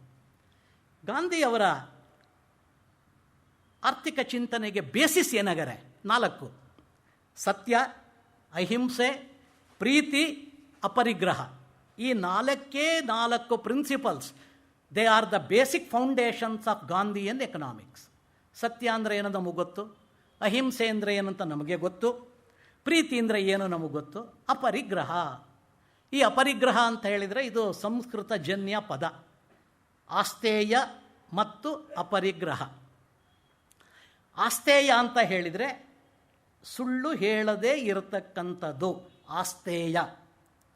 ಅಪರಿಗ್ರಹ ಅಂತ ಹೇಳಿದರೆ ನಾವು ನಮ್ಮ ಯಾವುದು ಆಸೆಗಳು ಏನಿದೆ ಅದನ್ನು ಬಿಟ್ಟು ನಮ್ಮಲ್ಲಿರ್ತಕ್ಕಂಥ ಒಂದು ಸಂಗತಿ ಏನು ಎಕ್ಸ್ಟ್ರಾ ಇರತಕ್ಕಂಥ ಸಂಗತಿಗಳು ಏನಿದೆ ಅದನ್ನು ನಾವು ತ್ಯಾಗ ಮಾಡ್ತಕ್ಕಂಥದ್ದು, ಅದಕ್ಕೆ ಅಪರಿಗ್ರಹ ಅಂತ ಹೇಳಿದರು. ಸಣ್ಣ ಉದಾಹರಣೆ ಹೇಳಬೇಕು ಅಂತ ಹೇಳಿದರೆ, ಅಪರಿಗ್ರಹದ ಕಲ್ಪನೆ ಏನು ಅಂತ ಹೇಳಿದರೆ ಮುಂದೆ ಅದನ್ನು ಹೇಳ್ತೀನಿ ನಾನು. ಒಬ್ಬ ಮನುಷ್ಯನಿಗೆ 1 ತಿಂಗಳಿಗೆ ಗಾಂಧಿಯವರ ಪ್ರಕಾರವಾಗಿ ಸಂತೋಷಕರವಾಗಿ ಬದುಕಬೇಕಾದ್ರೆ 10,000 ರೂಪಾಯಿ ಸಾಕಾಗತ್ತೆ ಅಂತ ಅಂದ್ಕೊಳ್ಳೋಣ. ಇವತ್ತಿನ ಲೆಕ್ಕದಲ್ಲಿ 10,000 ರೂಪಾಯಿ. ನಾನೊಂದು ಎಕ್ಸಾಂಪಲ್ ಹೇಳ್ತಾ ಇರೋದಷ್ಟೇ. 4 ಜನ, ಒಂದು ಫ್ಯಾಮಿಲಿ ಅಂದರೆ 4 ಜನ ಅಂತ ಇಟ್ಕೊಳ್ಳೋಣ. 10,000 ರೂಪಾಯಿ ಬೇಕು ಅಂತ ಅಂದ್ಕೊಳ್ಳೋಣ. ನೀವು 15,000 ಅಥವಾ 20,000 ಸಂಪಾದನೆ ಮಾಡ್ತಾ ಇದ್ದೀರಿ. ಏನಾಯ್ತು ಅಲ್ಲಿಗೆ? ನಿಮಗೆ ಅಗತ್ಯವಾಗಿ ಬೇಕಾಗಿರೋದು 10,000. ಇನ್ನು ಉಳಿದಂಥ 10,000 ಯಾವುದು? Surplus amount. This surplus amount you should not use it for yourself consumption. ನಿನಗೆ ನಿನ್ನ ಮನೆಯವರಿಗೋಸ್ಕರ ಉಪಯೋಗ ಮಾಡಬಾರದು. ಅದನ್ನು ನೀನು ದತ್ತಿ ನಿಧಿಯಾಗಿ, ಟ್ರಸ್ಟಿಶಿಪ್, ಧರ್ಮದರ್ಶಿ ತತ್ವ, ಆ ಟ್ರಸ್ಟಿಶಿಪ್ ದತ್ತಿ ನಿಧಿಯಾಗಿ ಇಟ್ಟು ಅದಕ್ಕೆ ನೀನು ಮೆಂಬರ್ ಆಗಿ ಸಮಾಜದ ಇತರ ಮೆಂಬರ್ಸ್ ಯಾರಿದ್ದಾರೆ, ಯಾರು ದೀನರು, ದಲಿತರು, ಬಡವರು, ಯಾರಿಗೆ ಆರ್ಥಿಕವಾದಂಥ ಒಂದು ಬೇಸಿಸ್ ಇಲ್ವೋ ಅಂಥವರ ಸಹಾಯಕ್ಕೋಸ್ಕರವಾಗಿ ನೀನು ನಿನ್ನ ಸರ್ಪ್ಲಸ್ ಹಣವನ್ನು ಉಪಯೋಗ ಮಾಡಬೇಕು. ಭೋಗ ಲಾಲಸೆಗಳನ್ನು ತ್ಯಾಗ ಮಾಡೋ. ನೀನು ನಿನಗೆ ಅವಶ್ಯಕವಾಗಿರ್ತಕ್ಕಷ್ಟು ಹಣವನ್ನು ನೀನು ಇಟ್ಕೋ. ಇದು ಗಾಂಧಿಯವರ ಚಿಂತನೆ. ಪ್ರಾಬಬ್ಲಿ ಈ ಮಾತನ್ನು ನೀವು ಯಾವುದಾದ್ರು ಅಮೇರಿಕಾದಲ್ಲೋ ಇಂಗ್ಲೆಂಡಲ್ಲೋನೋ ಏನಾದರೂ ಹೇಳಿದರೆ ಭಾಷಣ ಮಾಡ್ತಕ್ಕಂಥ ವ್ಯಕ್ತಿಗೆ ಏನೋ ಹುಚ್ಚಿಡ್ದಿರಬೇಕು ಅಂತ ಹೇಳ್ಬಿಡ್ತಾರೆ. ಖಂಡಿತ ನಾನು ಇದೇ ಲೆಕ್ಚರನ್ನು ಅಮೇರಿಕಾದಲ್ಲಿ ಏನಾರು ಈಗ ಕೊಡ್ತಾ ಇದ್ದರೆ ಪ್ರಾಬಬ್ಲಿ ಗುಪ್ತಾ ಅವರಿಗೆ ಏನೋ ಹುಚ್ಚಿಡ್ದಿರಬೇಕು. ನಾನು ಸಂಪಾದನೆ ಮಾಡಿರ್ತಕ್ಕಂಥ ದುಡ್ಡನ್ನು ನಾನು ಉಪಯೋಗ ಮಾಡಿದೆ, ಬೇರೆಯವ್ರಿಗೆ ನಾನೇ ಅಂತ ಕೊಡಬೇಕು. ಏನು ಕಲ್ಪನೆ ಇದು? ಇದೇ ಭಾರತೀಯ ಫಿಲಾಸಫಿಗೂ ವೆಸ್ಟರ್ನ್ ಫಿಲಾಸಫಿಗೂ ಇರತಕ್ಕಂಥ ಮೂಲಭೂತವಾದಂಥ ವ್ಯತ್ಯಾಸ.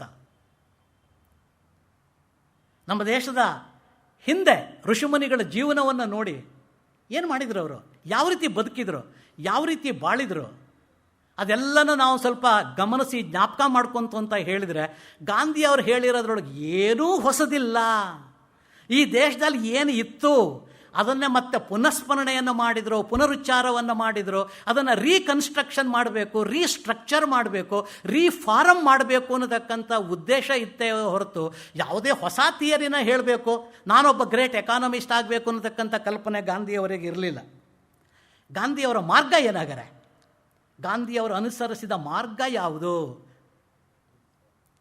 ಶಾಂತಿಯುತ ಮಾರ್ಗ, ಅಹಿಂಸಾತ್ಮಕ ಹೋರಾಟ.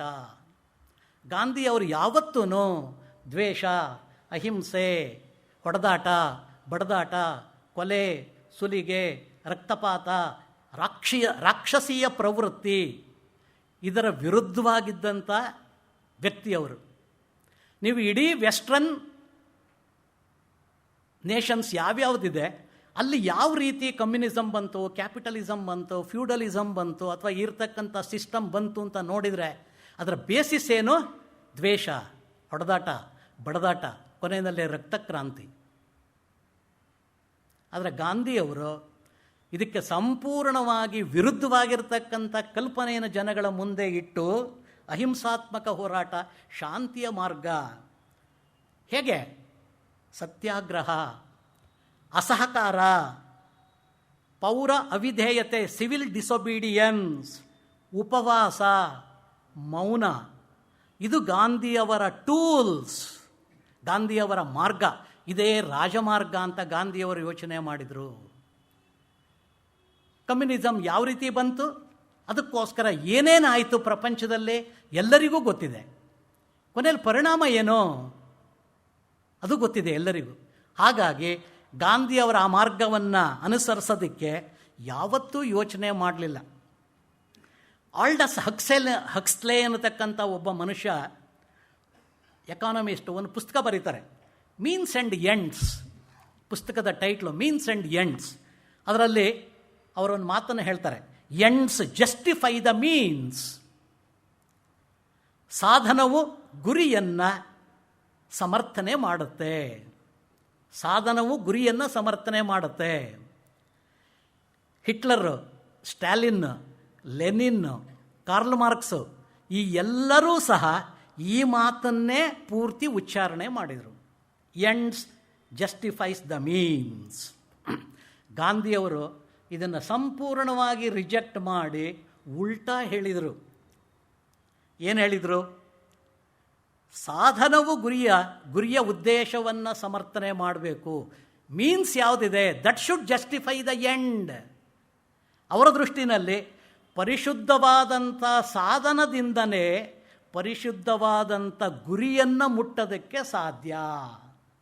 ಅವರೊಂದು ಸಣ್ಣ ಪ್ರಶ್ನೆ, ಒಂದು ಉದಾಹರಣೆ ಕೊಡ್ತಾರೆ. ಬೇವಿನ ಮರ ಹಾಕಿ ಸಸಿಯನ್ನು ಹಾಕಿ ಮಾವಿನ ಹಣ್ಣು ಬರಬೇಕು ಅಂತ ಹೇಳಿದರೆ ಸಾಧ್ಯನಾ? ಇದೇ ಎಕ್ಸಾಂಪಲ್ ಕೊಡ್ತಾರೆ ಅವರು. ಬೇವಿನ ಸಸಿ ಬೀಜವನ್ನು ಹಾಕಿ ಬೇವಿನ ಮರವನ್ನು ಬೆಳೆದು ಮಾವಿನ ಹಣ್ಣು ಬರಬೇಕು ಅಂತ ನೀವೇನಾರು ಎಕ್ಸ್ಪೆಕ್ಟ್ ಮಾಡಿದರೆ ಅದು ಸಾಧ್ಯನಾ? ಹಾಗೆ ರೆವಲ್ಯೂಷನ್ ಮೂಲಕವಾಗಿ, ರಕ್ತ ಕ್ರಾಂತಿಯ ಮೂಲಕವಾಗಿ, ವರ್ಗ ಸಂಘರ್ಷದ ಮೂಲಕವಾಗಿ, ನ್ಯಾಷನಲೈಸೇಷನ್ ಮೂಲಕವಾಗಿ, ಡಿಕ್ಟೇಟರ್ಶಿಪ್ ಮೂಲಕವಾಗಿ ನೀವೇನಾದರೂ ಒಂದು ಸಮಾಜವನ್ನು ನಿರ್ಮಾಣ ಮಾಡಬೇಕು ಅಂತ ಹೇಳಿದರೆ ಕೊನೆಯಲ್ಲಿ ಅದರ ಪರಿಣಾಮ ಏನು? ಗಾಂಧಿಯವರು ಭಾಳ ಸ್ಪಷ್ಟವಾಗಿ ಹೇಳ್ತಾರೆ.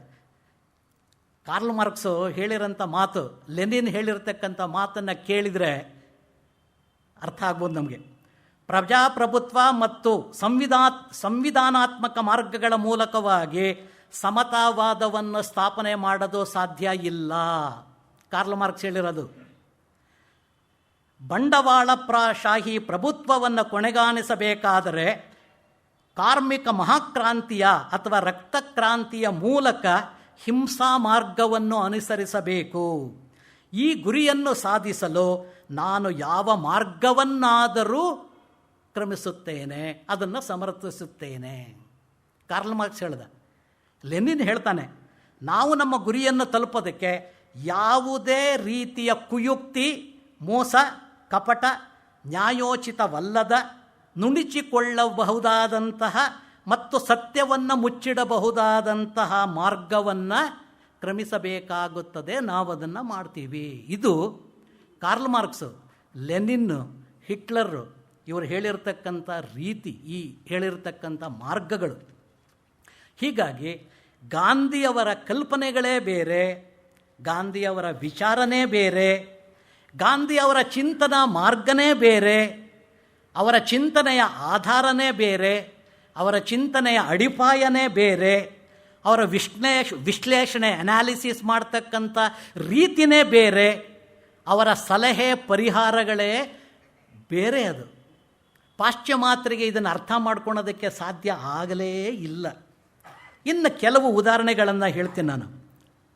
ಯಾಕೆ ಗಾಂಧಿಯವರ ವಿಚಾರ ವಿಶೇಷ ಅಂತ ಅನಿಸುತ್ತೆ ಅಂತ ಹೇಳಿದರೆ, ಗಾಂಧಿಯವರು ಯಾವುದೇ ಒಂದು ತತ್ವ, ಎಕನಾಮಿಕ್ ಥಿಯರಿ ಅಥವಾ ಎಕನಾಮಿಕ್ ಡಾಕ್ಟ್ರಿನ್ ಮೇಲೆ ಅವರ ಎಕನಾಮಿಕ್ಸನ್ನು ಡೆವಲಪ್ ಮಾಡಲಿಲ್ಲ.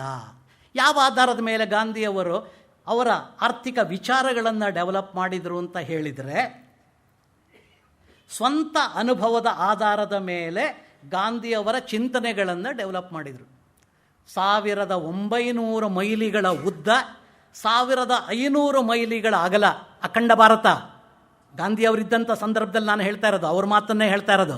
1500 ಮೈಲಿ ಉದ್ದ, 1500 ಮೈಲಿ ಅಗಲದ ದೇಶವನ್ನು ಕಾಲ್ನಡಿಗೆಯಲ್ಲಿ ಸುತ್ತಿ ಜನಗಳ ಮಧ್ಯೆ ವಾಸ ಮಾಡಿ, ಜನಗಳ ಹತ್ರ ಮಾತಾಡಿ, ಜನಗಳ ಮನಸ್ಸನ್ನು ಅರ್ಥ ಮಾಡಿಕೊಂಡು, ಜನಗಳ ಹೃದಯದ ಭಾಷೆಯನ್ನು ಅರ್ಥ ಮಾಡಿಕೊಂಡು, ಅವರ ಜನಗಳ ಸಮಸ್ಯೆ ಏನಿದೆ ಅನ್ನತಕ್ಕಂಥದ್ದನ್ನು ಪ್ರತ್ಯಕ್ಷ ಫಸ್ಟ್ ಹ್ಯಾಂಡ್ ಇನ್ಫಾರ್ಮೇಷನನ್ನು ಕಲೆಕ್ಟ್ ಮಾಡಿ, ಜನಗಳು ಏನು ನಿರೀಕ್ಷೆ ಮಾಡ್ತಾರೆ, ಜನಗಳ ಅಗತ್ಯ ಏನು, ಜನಗಳಿಗೆ ಏನು ಕೊಟ್ಟರೆ ಅವರ ಸಮಾಧಾನ ಆಗಬಹುದು ಅನ್ನತಕ್ಕಂಥದ್ದನ್ನು ಪ್ರತ್ಯಕ್ಷ ಅನುಭವದ ಆಧಾರದ ಮೇಲೆ ಅವರ ಆರ್ಥಿಕ ಚಿಂತನೆಗಳನ್ನು ಡೆವಲಪ್ ಮಾಡಿದ್ದಾರೆ. ಹೊರತು ಇಫೆಕ್ಟಿವ್ ಡಿಮಾಂಡಿನ ಮೇಲೆ ಎಂಟೈರ್ ಕೀನಿಷಿಯನ್ ಥಿಯರಿ ಇವತ್ತು ಡಿಪೆಂಡ್ ಆಗಿದೆ.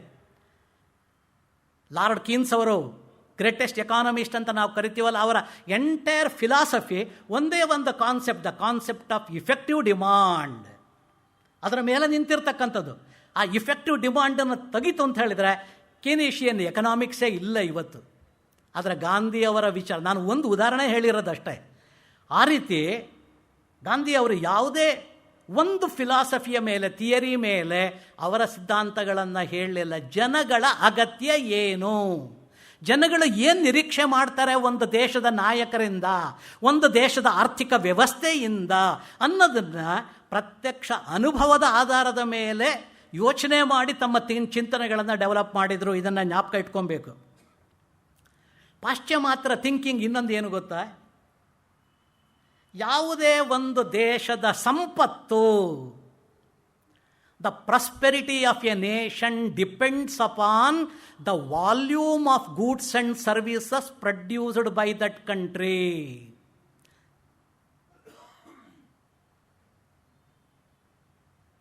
ಹೆಚ್ಚು ಉತ್ಪಾದನೆ ಮಾಡಿದರೆ GNP ಜಾಸ್ತಿ ಆಯಿತು, ಆ ದೇಶ ಪ್ರಾಸ್ಪೆರಿಟಿ ಆಯಿತು. ಗಾಂಧಿಯವರು ಏನು ಹೇಳ್ತಾರೆ, ಅದಕ್ಕೆ ತದ್ವಿರುದ್ಧವಾಗಿರತಕ್ಕಂಥ ಮಾತನ್ನು ಹೇಳ್ತಾರೆ. ಒಂದು ದೇಶದ ಸಂಪತ್ತು ಚಿನ್ನ, ಬೆಳ್ಳಿ ಅಥವಾ ಭೌತಿಕ ವಸ್ತುಗಳ ಮೇಲೆ ಖಂಡಿತ ನಿರ್ಭರ ಆಗದಿಲ್ಲ. ಬದಲಿಗೆ ಅದನ್ನು ಉತ್ಪಾದನೆ ಮಾಡ್ತಕ್ಕಂಥ ಜನಗಳ ಮೇಲೇನೆ ನಿಂತಿದೆ. People are the wealth of the nation. It is not the money, it is not the gold, it is not the amount of silver, it is not the amount of quantity of goods and services that represents the wealth of a nation, but wealth of a nation depends upon the people. ಎಂಥ ಜನಗಳು ಅದನ್ನು ಹೇಳಿದ್ದಾರೆ ಗಾಂಧಿಯವರು. ಅದು ಬಹಳ ಮುಖ್ಯವಾಗಿರ್ತಕ್ಕಂಥದ್ದು. ಸಭ್ಯ, ಸುಸಂಸ್ಕೃತ, ಸಂಸ್ಕಾರಯುತ, ಜನಸೇವಾ ಭಾವನೆ ಉಳ್ಳತಕ್ಕಂಥ ಜನಗಳು ಯಾವ ದೇಶದಲ್ಲಿ ಹೆಚ್ಚಿರ್ತಾರೋ ಅವರೇ ಆ ದೇಶದ ನಿಜವಾದಂಥ ಆಸ್ತಿ. ಅಂದರೆ ಭೌತಿಕ ಸಂಪತ್ತಿನ ಬದಲು ಮಾನವ ಸಂಪತ್ತಿಗೆ ಗಾಂಧೀಜಿಯವರು ಪ್ರಾಮುಖ್ಯತೆಯನ್ನು ಕೊಟ್ಟಿರ್ತಕ್ಕಂಥದ್ದನ್ನು ನಾವು ಗಮನಿಸಬೇಕಿಲ್ಲಿ. ಆ್ಯಡಮ್ ಸ್ಮಿತ್ ಏನು ಹೇಳ್ತಾರೆ? ಆ್ಯಡಮ್ ಸ್ಮಿತ್ ಅಂತ ಹೇಳಿದ ತಕ್ಷಣ ನಮ್ಮ students, who is Adam Smith? ಈ ಪ್ರಶ್ನೆ ನಾನು ಕ್ಲಾಸಲ್ಲಿ ಕೇಳಿದ ತಕ್ಷಣ ಫಾದರ್ ಆಫ್ ಎಕನಾಮಿಕ್ಸ್ ಅಂತ ಕರೆದುಬಿಡ್ತಾರೆ. ನಾನು ಈ ಪ್ರಶ್ನೆನ ಎಲ್ಲರ ಹತ್ರನೂ ಪ್ರತಿಯೊಂದು ಕಾಲೇಜಲ್ಲೂ ಇಲ್ಲಿವರೆಗೆ ಕೇಳಿದ್ದೀನಿ. I got the same answer. Who is Adam Smith? Father of economics sir. ಯಾರು ಹೇಳಿದ್ರಪ್ಪ? ನಮ್ಮ ಮೇಷ್ಟ್ರು ಪಾಠ ಮಾಡಿದ್ದಾರೆ ಸರ್. ಎಲ್ಲ ಎಕನಾಮಿಕ್ಸ್ ಪುಸ್ತಕದಲ್ಲೂ ಇದೆ ಸರ್. ಮೇಷ್ಟ್ರು ಪಾಠ ಮಾಡಿದ್ದಾರೆ, ನಿಜ. ಎಲ್ಲ ಎಕನಾಮಿಕ್ಸ್ ಬುಕ್ಕಲ್ಲೂ ಬರೆದಿದ್ದಾರೆ, ಎರಡೂ ನಿಜ. ನಾನು ಹೇಳಿದೆ, ನೀನೇನಾದ್ರೂ ಈ ನನ್ನ ಪ್ರಶ್ನೆಗೆ ಉತ್ತರ ಕೊಟ್ಟರೆ ನಾನು -0 ಕೊಡ್ತೀನಿ, 0 ಅಲ್ಲ -0 ಕೊಡ್ತೀನಿ ಅಂತ ಹೇಳಿದೆ. ಯಾಕೆ ಸರ್? ನೀವೇನೋ ವಿಚಿತ್ರವಾಗಿ ಹೇಳ್ತಾ ಇದ್ದೀರಲ್ಲ, ಏನಾಗಾರ ಯಾರು ಆ್ಯಡಮ್ ಸ್ಮಿತ್ ಯಾರು? ಆಯಿತು, ಮುಂದಿನ ಪ್ರಶ್ನೆ ಕೇಳಿದಾಗ Adam Smith wealth of Nations ಬರೆದ ಯಾವಾಗ? 1776. ಅದು ನಮ್ಮ ಸ್ಟೂಡೆಂಟ್ಸಿಗೆ ಜ್ಞಾಪಕ ಇರೋದಿಲ್ಲ ಬಿಡಿ. 1776 ಬರೆದ. ಅದು ಯಾಕೆ? ಗಾಂಧಿಯವರು ಯಾವತ್ತು ಹುಟ್ಟಿದ್ರಪ್ಪ? ಅಕ್ಟೋಬರ್ 2. ಯಾವ ವರ್ಷ? ಯಾವ ಮೇಷ್ಟ್ರಿಗೂ ಗೊತ್ತಿಲ್ಲ, ಯಾವ ಸ್ಟೂಡೆಂಟಿಗೂ ನಮ್ಮ ದೇಶದಲ್ಲಿ ಗೊತ್ತಿಲ್ಲ. ಫಾದರ್ ಆಫ್ ದ ನೇಷನ್ ಅಂತ ಎಲ್ಲರೂ ಹೇಳ್ತಾರೆ ಗಾಂಧಿ ಬಗ್ಗೆ. ಫಾದರ್ ಆಫ್ ದ ನೇಷನ್ ಅಂತ ಯಾರನ್ನು ನಾವು ಕರಿತೀವೋ ಅವರ ಡೇಟ್ ಆಫ್ ಬರ್ತು ನಮ್ಮ ದೇಶದ ಜನಗಳಿಗೆ ಗೊತ್ತಿಲ್ಲ. ದೌರ್ಭಾಗ್ಯದ ಸಂಗತಿ. ಅಕ್ಟೋಬರ್ 2, 2019.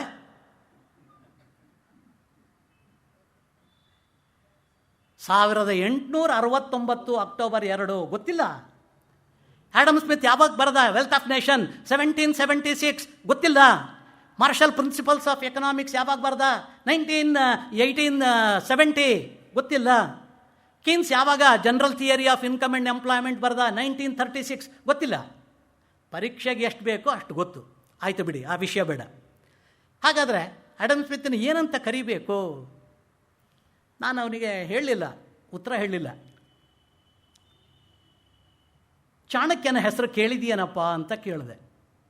ಚಾಣಕ್ಯನ ಹೆಸರು ಕೇಳಿದೀಯಾ? ಎಲ್ಲ ಕೇಳಿದೀವಿ ಸರ್. ಅವನು ಅರ್ಥಶಾಸ್ತ್ರ ಅಂತ ಒಂದು ಪುಸ್ತಕನ ಬರೆದಿದ್ದಾನೆ, ಕೇಳಿದೆಯಾ? ಕೇಳಿದೆ. ಯಾವಾಗ? 2500 ವರ್ಷಗಳ ಹಿಂದೆ. ಆ್ಯಡಮ್ ಸ್ಮಿತ್ ಬರೆದಿರೋದು ಯಾವಾಗ? 1776. ಚಾಣಕ್ಯ ಬರೆದಿರೋದು ಯಾವಾಗ? 2500 ವರ್ಷಗಳ ಹಿಂದೆ. Who is father of economics? ನಮಗಿದು ಯಾರೂ ಹೇಳ್ಕೊಟ್ಟಿಲ್ಲ ಸರ್. ನಮ್ಮ ತಪ್ಪಲ್ಲ ಇದು. ಹಾಗಾದರೆ ಆ್ಯಡಮ್ ಸ್ಮಿತ್ನ ನೀವು ಏನಂತ ಡಿಸ್ಕ್ರೈಬ್ ಮಾಡ್ತೀರಿ sir? Adam Smith is the father of modern economics. ಯಾಕೆಂದರೆ ನಾವು ಅರ್ಥಶಾಸ್ತ್ರವನ್ನು ಪ್ರಾರಂಭ ಮಾಡದೆ ಕ್ಲಾಸಲ್ಲಿ ಆ್ಯಡಮ್ ಸ್ಮಿತ್ತಿಂದ. ಮಾಡ್ರನ್ ಅಂದರೆ ನಮ್ಮ ದೇಶದಲ್ಲಿ ಒಬ್ಬ ಮನುಷ್ಯ, ಚಾಣಕ್ಯ ಅನ್ನತಕ್ಕಂಥ ಮನುಷ್ಯ ಒಂದು ಅರ್ಥಶಾಸ್ತ್ರದ ಪುಸ್ತಕ ಬರೆದಿದ್ದ ಅನ್ನತಕ್ಕಂಥದ್ದನ್ನು ನಾವು ನಮ್ಮ ದೇಶದ ವಿದ್ಯಾರ್ಥಿಗಳಿಗೆ ನಾವೇ ಹೇಳ್ಕೊಡಲ್ಲ. ಇನ್ನೇನು, can we expect from Americans are from Britain? ಇದು ನಮ್ಮ ವಾಸ್ತವಿಕತೆಗೆ ಕನ್ನಡಿ ಹಿಡಿದಿರ್ತಕ್ಕಂಥ ಒಂದು ಸಂಗತಿ. ಇದು ಆ್ಯಡಮ್ ಸ್ಮಿತ್ ಏನು ಹೇಳ್ತಾನೆ? Individuals and Nations will become prosperous and strong only when they possess enormous quantity of wealth.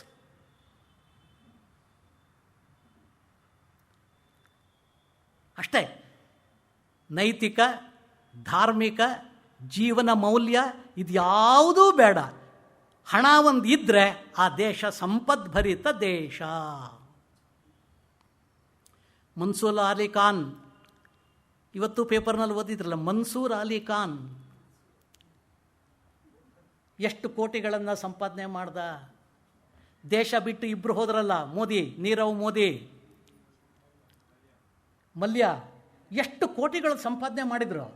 ಎಷ್ಟು ಕೋಟಿಗಳು ಮಾಡಿದ್ದು ಒಳ್ಳೆಯದೋ ಬಿಟ್ಟರೋ ಗೊತ್ತಿಲ್ಲ. ನನ್ನ ಪ್ರಶ್ನೆ, ಸಮಾಧಾನಕರವಾದಂಥ ಸಂತೋಷವಾದಂಥ ಜೀವನ ಮಾಡ್ತಾ ಇದ್ದಾರಾ? ಪ್ರಶ್ನೆ ಅದೇ, ಬೇರೆ ಇನ್ನೇನು ಬೇಡ. ಅವ್ರು ಏನು ಮಾಡಿದರು, ಯಾಕೆ ಮಾಡಿದರು, ಎಲ್ಲಿ ಹೋದರು, ಯಾವ ರೀತಿ ಹೋದರು, ಸರಿನೋ ತಪ್ಪೋ, ಅದು ಯಾವುದೂ ಬೇಡ.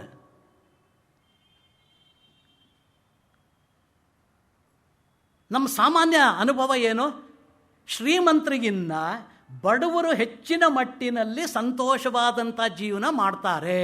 ಇದು ಕಾಮನ್ನ ಒಂದು ಒಪಿನಿಯನ್. ಇದು ಕಾಮನ್ ಒಪಿನಿಯನ್. ಯಾರನ್ನೇ ಕೇಳಿ ನೀವು ನಮ್ಮ ದೇಶದಲ್ಲಿ, ಶ್ರೀಮಂತರಿಗೆ 100 ಸಮಸ್ಯೆಗಳು, ಒಂದಲ್ಲ ಎರಡಲ್ಲ, 100 ಸಮಸ್ಯೆಗಳು. ಬಡವರಿಗೆ ಒಂದೇ ಸಮಸ್ಯೆ, ದುಡ್ಡಿಲ್ಲ ಅನ್ನೋದು ಒಂದು ಸಮಸ್ಯೆ. ದುಡ್ಡಿದ್ದವರಿಗೆ ಎಲ್ಲನೂ ಸಮಸ್ಯೆ. ಸಂತೋಷಕರವಾದಂಥ ಜೀವನ ಯಾರು ಮಾಡೋದು? ಬಡವರು.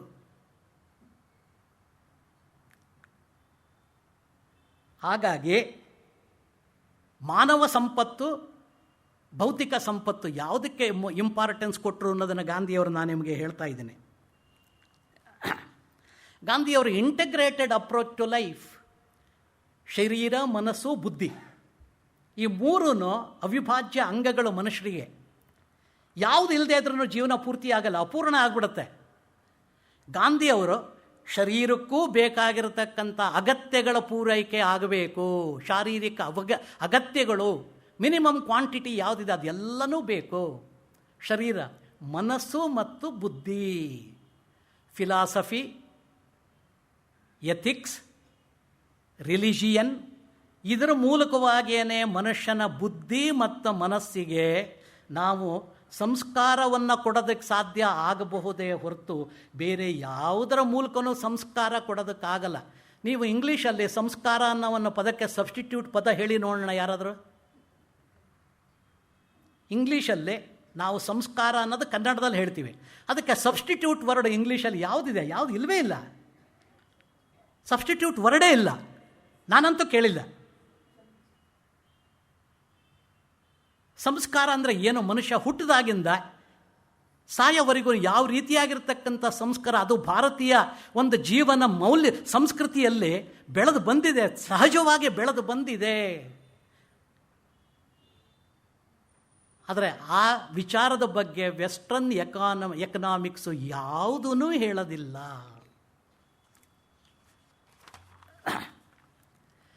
ಗಾಂಧೀಜಿಯವರು ಡೆವಲಪ್ ಮಾಡಿದಂಥ ಎಕನಾಮಿಕ್ಸ್ ಯಾವ್ಯಾವುದಿದೆ, ಅದು ಯಾವ ಬ್ಯಾಕ್ಗ್ರೌಂಡ್? ಅವರು ಸ್ವಾತಂತ್ರ್ಯಕ್ಕೋಸ್ಕರ ಹೋರಾಟ ನಡೆಸ್ತಾ ಇದ್ರು. ಸೌತ್ ಆಫ್ರಿಕಾದಿಂದ ಬಂದರು. ಸೌತ್ ಆಫ್ರಿಕಾದಿಂದ ಬಂದ ನಂತರ 1915 ನಂತರ ಸೌತ್ ಆಫ್ರಿಕಾದಿಂದ ಬಂದ ಮೇಲೆ ಇಡೀ ಜೀವನ ಅವರು ಸ್ವಾತಂತ್ರ್ಯ ಹೋರಾಟಕ್ಕೋಸ್ಕರ ಮೀಸಲಾಗಿಟ್ಟರು. ಅದು ಎಲ್ಲರಿಗೂ ಗೊತ್ತಿದೆ. ಮಧ್ಯದಲ್ಲಿ ಅವರ ಎಕನಾಮಿಕ್ ಥಾಟ್ಸನ್ನು ಅವರು ಡೆವಲಪ್ ಮಾಡಿದರು. ಅಂದರೆ he is not A full fledged economist. ಯಾವ ಸಂದರ್ಭದಲ್ಲಿ ಅವರಿಗೆ ಥಾಟ್ಸ್ ಬರುತ್ತೋ ಅದನ್ನು ರೆಕಾರ್ಡ್ ಮಾಡ್ತಾಯಿದ್ರು, ಲೆಕ್ಚರ್ ಕೊಡ್ತಾಯಿದ್ರು, ಬೇರೆ ಬೇರೆ ಲೇಖನಗಳನ್ನು ಬರಿತಾಯಿದ್ರು. ಹೀಗಾಗಿ ಗಾಂಧೀಜಿಯವರ ಎಕನಾಮಿಕ್ಸು ಸ್ವಾತಂತ್ರ್ಯ ಹೋರಾಟದ ಒಂದು ಸಂದರ್ಭದಲ್ಲಿ ಬರೆದಿರ್ತಕ್ಕಂಥ ವಿಚಾರಗಳು ಅನ್ನತಕ್ಕಂಥದ್ದನ್ನು ನಾವು ತಿಳ್ಕೊಬೇಕು. ಇನ್ನೊಂದು, ಗಾಂಧಿಯವರ ಸಂಪೂರ್ಣ ವಿಚಾರಧಾರೆ ಸ್ವದೇಶಿ ಆಧಾರಿತ, ಸ್ವದೇಶಿ ಚಿಂತನೆ. ಅವರು ಯಾವುದೇ ವೆಸ್ಟರ್ನ್ ಫಿಲಾಸಫಿನ ನಮ್ಮ ದೇಶಕ್ಕೆ ಅಡಾಪ್ಟ್ ಮಾಡಬೇಕು ಅನ್ನೋದ್ರ ಬಗ್ಗೆ 100ಕ್ಕೆ 100 ವಿರೋಧಿ ಆಗಿದ್ದರು. ಈ ದೇಶದಲ್ಲಿ ಇರ್ತಕ್ಕಂಥ ವ್ಯವಸ್ಥೆ ಏನಿದೆ ಅದರ ಒಂದು ಪುನರ್ ನಿರ್ಮಾಣ ಮಾಡಬೇಕು. ನಾವು ಸ್ವದೇಶಿ ಅನ್ನತಕ್ಕಂಥ ಕಲ್ಪನೆ ಏನು ಅವ್ರು ಕೊಟ್ಟಿದ್ದಾರೆ, ನಮ್ಮದೇ ಆಗಿರ್ತಕ್ಕಂಥ ಒಂದು ರಾಜ್ಯಭಾರ, ನಮ್ಮದೇ ಆಗಿರ್ತಕ್ಕಂಥ ಒಂದು ಶಿಕ್ಷಣ ವ್ಯವಸ್ಥೆ, ನಮ್ಮದೇ ಆಗಿರ್ತಕ್ಕಂಥ ಒಂದು ಆರ್ಥಿಕ ವ್ಯವಸ್ಥೆ, ನಮ್ಮದೇ ಆಗಿರ್ತಕ್ಕಂಥ ಒಂದು ಆರ್ಥಿಕ ಮಾಡೆಲ್, ನಮ್ಮದೇ ಆಗಿರ್ತಕ್ಕಂಥ ಟೆಕ್ನಿಕ್ಕು, ನಮ್ಮದೇ ಆಗಿರ್ತಕ್ಕಂಥ ಮೀನ್ಸು, ನಮ್ಮದೇ ಆಗಿರ್ತಕ್ಕಂಥ ಫಿಲಾಸಫಿ ಇರಬೇಕೇ ಹೊರತು ವಿ ಶುಡ್ ನಾಟ್ ಬಾರೋ ಫ್ರಮ್ ಫಾರಿನರ್ಸ್. ಅದು ಅವಶ್ಯಕತೆ ಇಲ್ಲ. ಕಾರಣ ಏನು ಅಂದರೆ ಅವ್ರು ಹೇಳ್ತಾರೆ, ಪ್ರತಿಯೊಂದು ದೇಶಕ್ಕೂ ಒಂದು ವಿಶೇಷವಾದಂಥ ಒಂದು ವಾತಾವರಣ ಇರುತ್ತದೆ. ಫಿಸಿಕಲ್ ವ್ಯತ್ಯಾಸ ಇದೆ, ರಾಷ್ಟ್ರೀಯವಾಗಿರ್ತಕ್ಕಂಥ ಒಂದು ವ್ಯತ್ಯಾಸ ಇದೆ, ರಾಜಕೀಯವಾದಂಥ ವ್ಯತ್ಯಾಸ, ಸಾಮಾಜಿಕವಾಗಿರ್ತಕ್ಕಂಥ ವ್ಯತ್ಯಾಸ, ಪ್ರತಿಯೊಂದು ದೇಶಕ್ಕೂ ವ್ಯತ್ಯಾಸ ಇರುತ್ತೆ. ಆದ್ದರಿಂದ ಒಂದು ದೇಶಕ್ಕೆ ಏನು ಅಪ್ಲೈ ಆಗುತ್ತೋ, what is good for one nation may not be good for another nation. ಒಬ್ಬನಿಗೆ ಅಮೃತ ಆಗಿರ್ತಕ್ಕಂಥದ್ದು ಇನ್ನೊಬ್ಬನಿಗೆ ವಿಷ ಆಗಬಹುದು.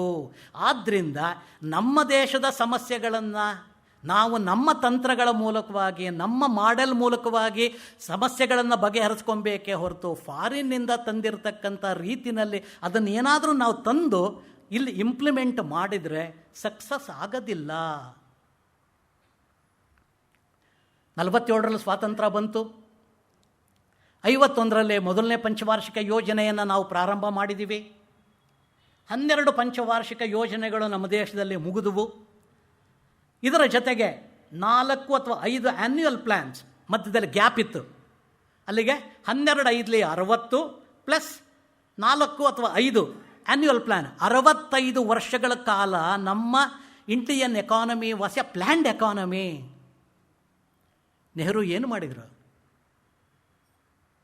ರಷ್ಯನ್ ಮಾಡೆಲ್ ಆಫ್ ಎಕನಾಮಿಕ್ ಡೆವಲಪ್ಮೆಂಟನ್ನು ನಮ್ಮ ಪಂಚವಾರ್ಷಿಕ ಯೋಜನೆಯಲ್ಲಿ ಇಂಟ್ರೊಡ್ಯೂಸ್ ಮಾಡಿದರು.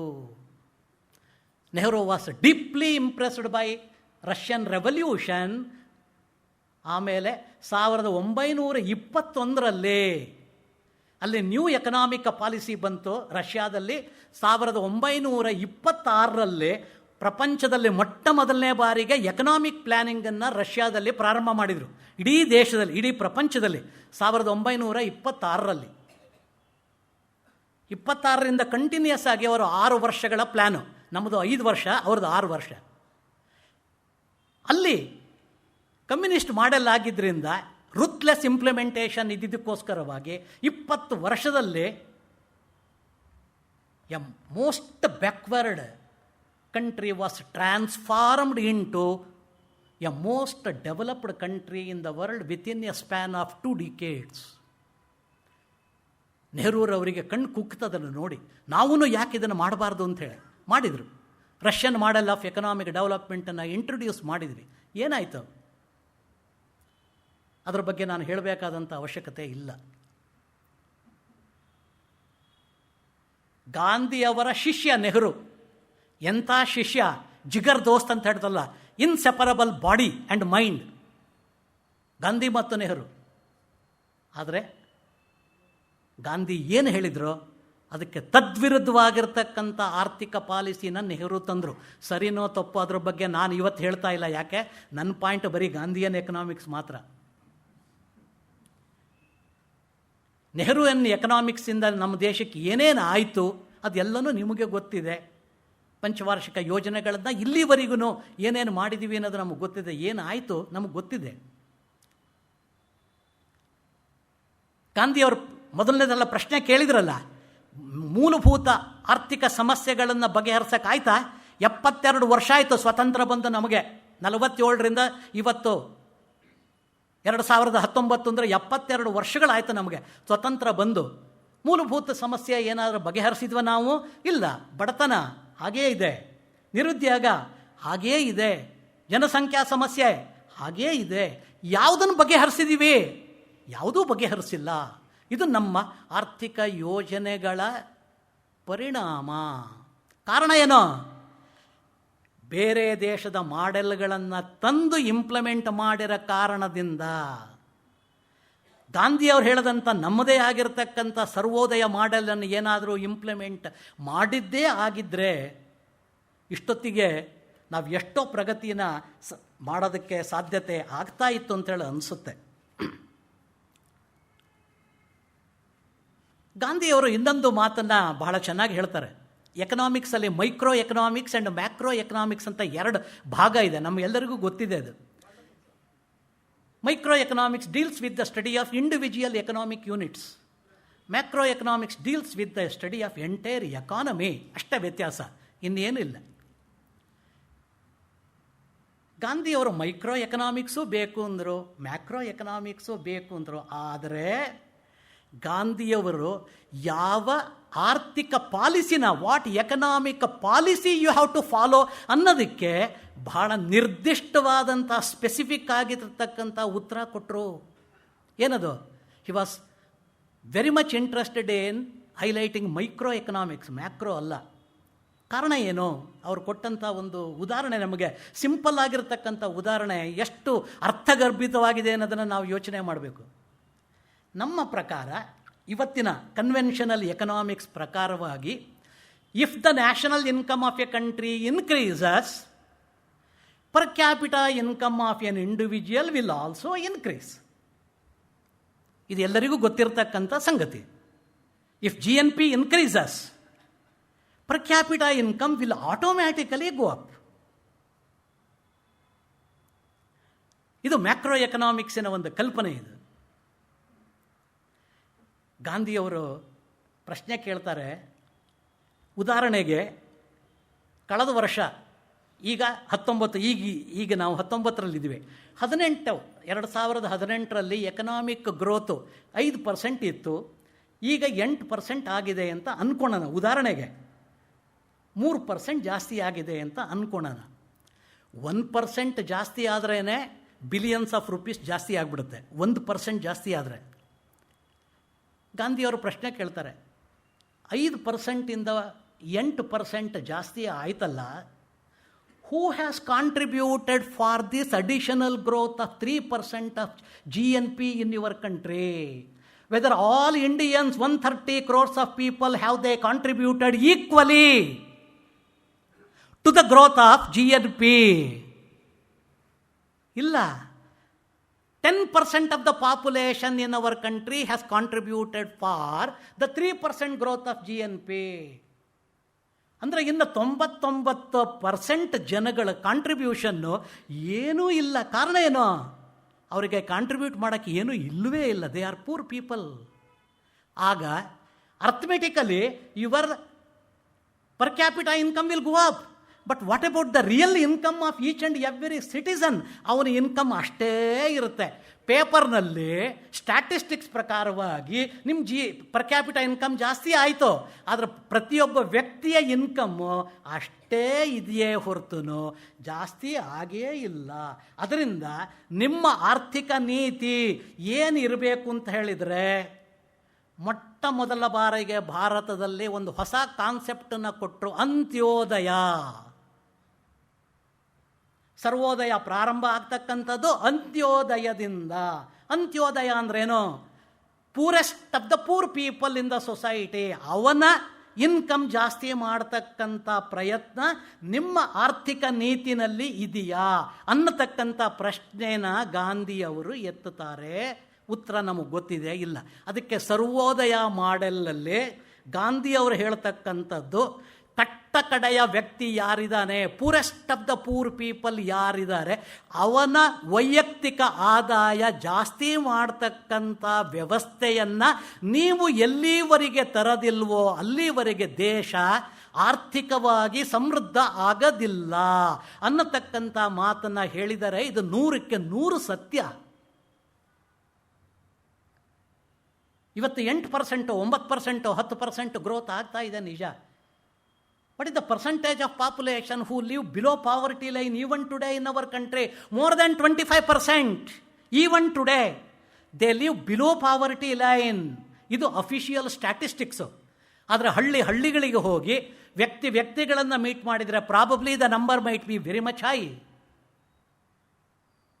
ಹಾಗಾಗಿ ಗಾಂಧಿಯವರು ಹೇಳ್ತಕ್ಕಂಥದ್ದು ಅಂತ್ಯೋದಯ, ನಿಮ್ಮ ಎಕನಾಮಿಕ್ ಸಿಸ್ಟಮ್ಮಲ್ಲಿ ವ್ಯಕ್ತಿ ಕೇಂದ್ರಿತವಾಗಿರ್ತಕ್ಕಂಥ ಒಂದು ಎಕನಾಮಿಕ್ ಪಾಲಿಸಿನ ನೀವು ಡೆವಲಪ್ ಮಾಡಿ, ಅವನ ಅಭಿವೃದ್ಧಿ ಮಾಡೋದಕ್ಕೋಸ್ಕರ ವ್ಯವಸ್ಥೆಯನ್ನು ಮಾಡಿ, ಅವನಿಗೆ ಕೆಲಸವನ್ನು ಕೊಡ್ತಕ್ಕಂಥ ಪ್ರಯತ್ನವನ್ನು ಮಾಡಿ, ಅವನು ತನ್ನ ಕಾಲ ಮೇಲೆ ತಾನು ನಿಲ್ಲೋದಕ್ಕೆ ಸಾಧ್ಯ ಆಗ್ತಕ್ಕಂಥ ಒಂದು ವ್ಯವಸ್ಥೆಯನ್ನು ಮಾಡಿ, ಅಂಥ ಆರ್ಥಿಕ ವ್ಯವಸ್ಥೆಯನ್ನು ನೀವು ನಿರ್ಮಾಣ ಮಾಡಿದರೆ ಆಗ ದೇಶ ಸಮೃದ್ಧ ಆಗುತ್ತೆ. ಆದರೆ ಗಾಂಧಿಯವರು ಇನ್ನೂ ಒಂದು ಮಾತು ಹೇಳಿದರು, ಒಬ್ಬ ವ್ಯಕ್ತಿಯ ಉನ್ನತಿ ಸಮಾಜದ ಉನ್ನತಿಯ ಜೊತೆಯಲ್ಲೇನೇ ಹೋಗಬೇಕು. ಇಲ್ಲದೇ ಇದ್ದರೆ ಆ ವ್ಯಕ್ತಿಯ ಸಮಾಜದ ಉನ್ನತಿ ಆಗೋದಕ್ಕೆ ಸಾಧ್ಯತೆ ಇಲ್ಲ. ಇದನ್ನು ಗಾಂಧೀಜಿಯವರು ಹೇಳಿದರು. ಅಂದರೆ ಗಾಂಧಿಯವರು ಬರೀ ಮೈಕ್ರೋ ಎಕನಾಮಿಕ್ಸು, ಬರೀ ಮ್ಯಾಕ್ರೋ ಎಕನಾಮಿಕ್ಸ್ ಅಲ್ಲ, ಸಮನ್ವಯ, ಇಂಟಗ್ರೇಷನ್, ಮೈಕ್ರೋ ಎಕನಾಮಿಕ್ಸೂ ಬೇಕು. That is the way, that is the tool, that is the instrument through which you have to come out with your economic policy and make the country economically prosperous. ಕಾರಣ ಏನು? ವ್ಯಕ್ತಿ ಸಮಾಜದಲ್ಲಿ ಬದುಕಬೇಕಾದ್ರಿಂದ ಸಮಾಜ strong ಆಗಿಲ್ಲದೆ ಇದ್ದರೆ, ಆರ್ಥಿಕವಾಗಿ, ಸಾಮಾಜಿಕವಾಗಿ, ರಾಜಕೀಯವಾಗಿ ಯಾವುದೇ ರೀತಿಯಿಂದ ಸ್ಟ್ರಾಂಗ್ ಆಗಿ ಇಲ್ಲದೆ ಇದ್ದರೆ ವ್ಯಕ್ತಿಯ ಅಸ್ತಿತ್ವನೂ ಸಹ ಅಳಿಸು ಹೋಗುತ್ತೆ. ಹಾಗಾಗಿ ವ್ಯಕ್ತಿಯ ಹಿತ ಇರ್ತಕ್ಕಂಥದ್ದು ಸಮಾಜದ ಒಳಿತಿನಲ್ಲಿ ಇದೆ. ಹಾಗಾಗಿ ಸಮಾಜದ ಒಳಿತೂ ಆಗಬೇಕು, ದೇಶದ ಆರ್ಥಿಕ ಪ್ರಗತಿಯೂ ಆಗಬೇಕು. ಇಂಡಿವಿಜುವಲ್ ಪ್ರೋಗ್ರೆಸ್ ಒಂದೇ ಅಲ್ಲ, ದೇಶದ ಪ್ರಗತಿಯೂ ಆಗಬೇಕು. ಸಿಂಪಲ್ ಕನ್ಕ್ಲೂಷನ್ ಏನು? If all Indians individually become rich and strong today, whether India will become rich or not, whether India will become strong or not, ನೀವೇ ಯೋಚನೆ ಮಾಡಿ. If all Indians in India today become individually rich and strong and powerful, India as a nation will certainly become a prosperous nation.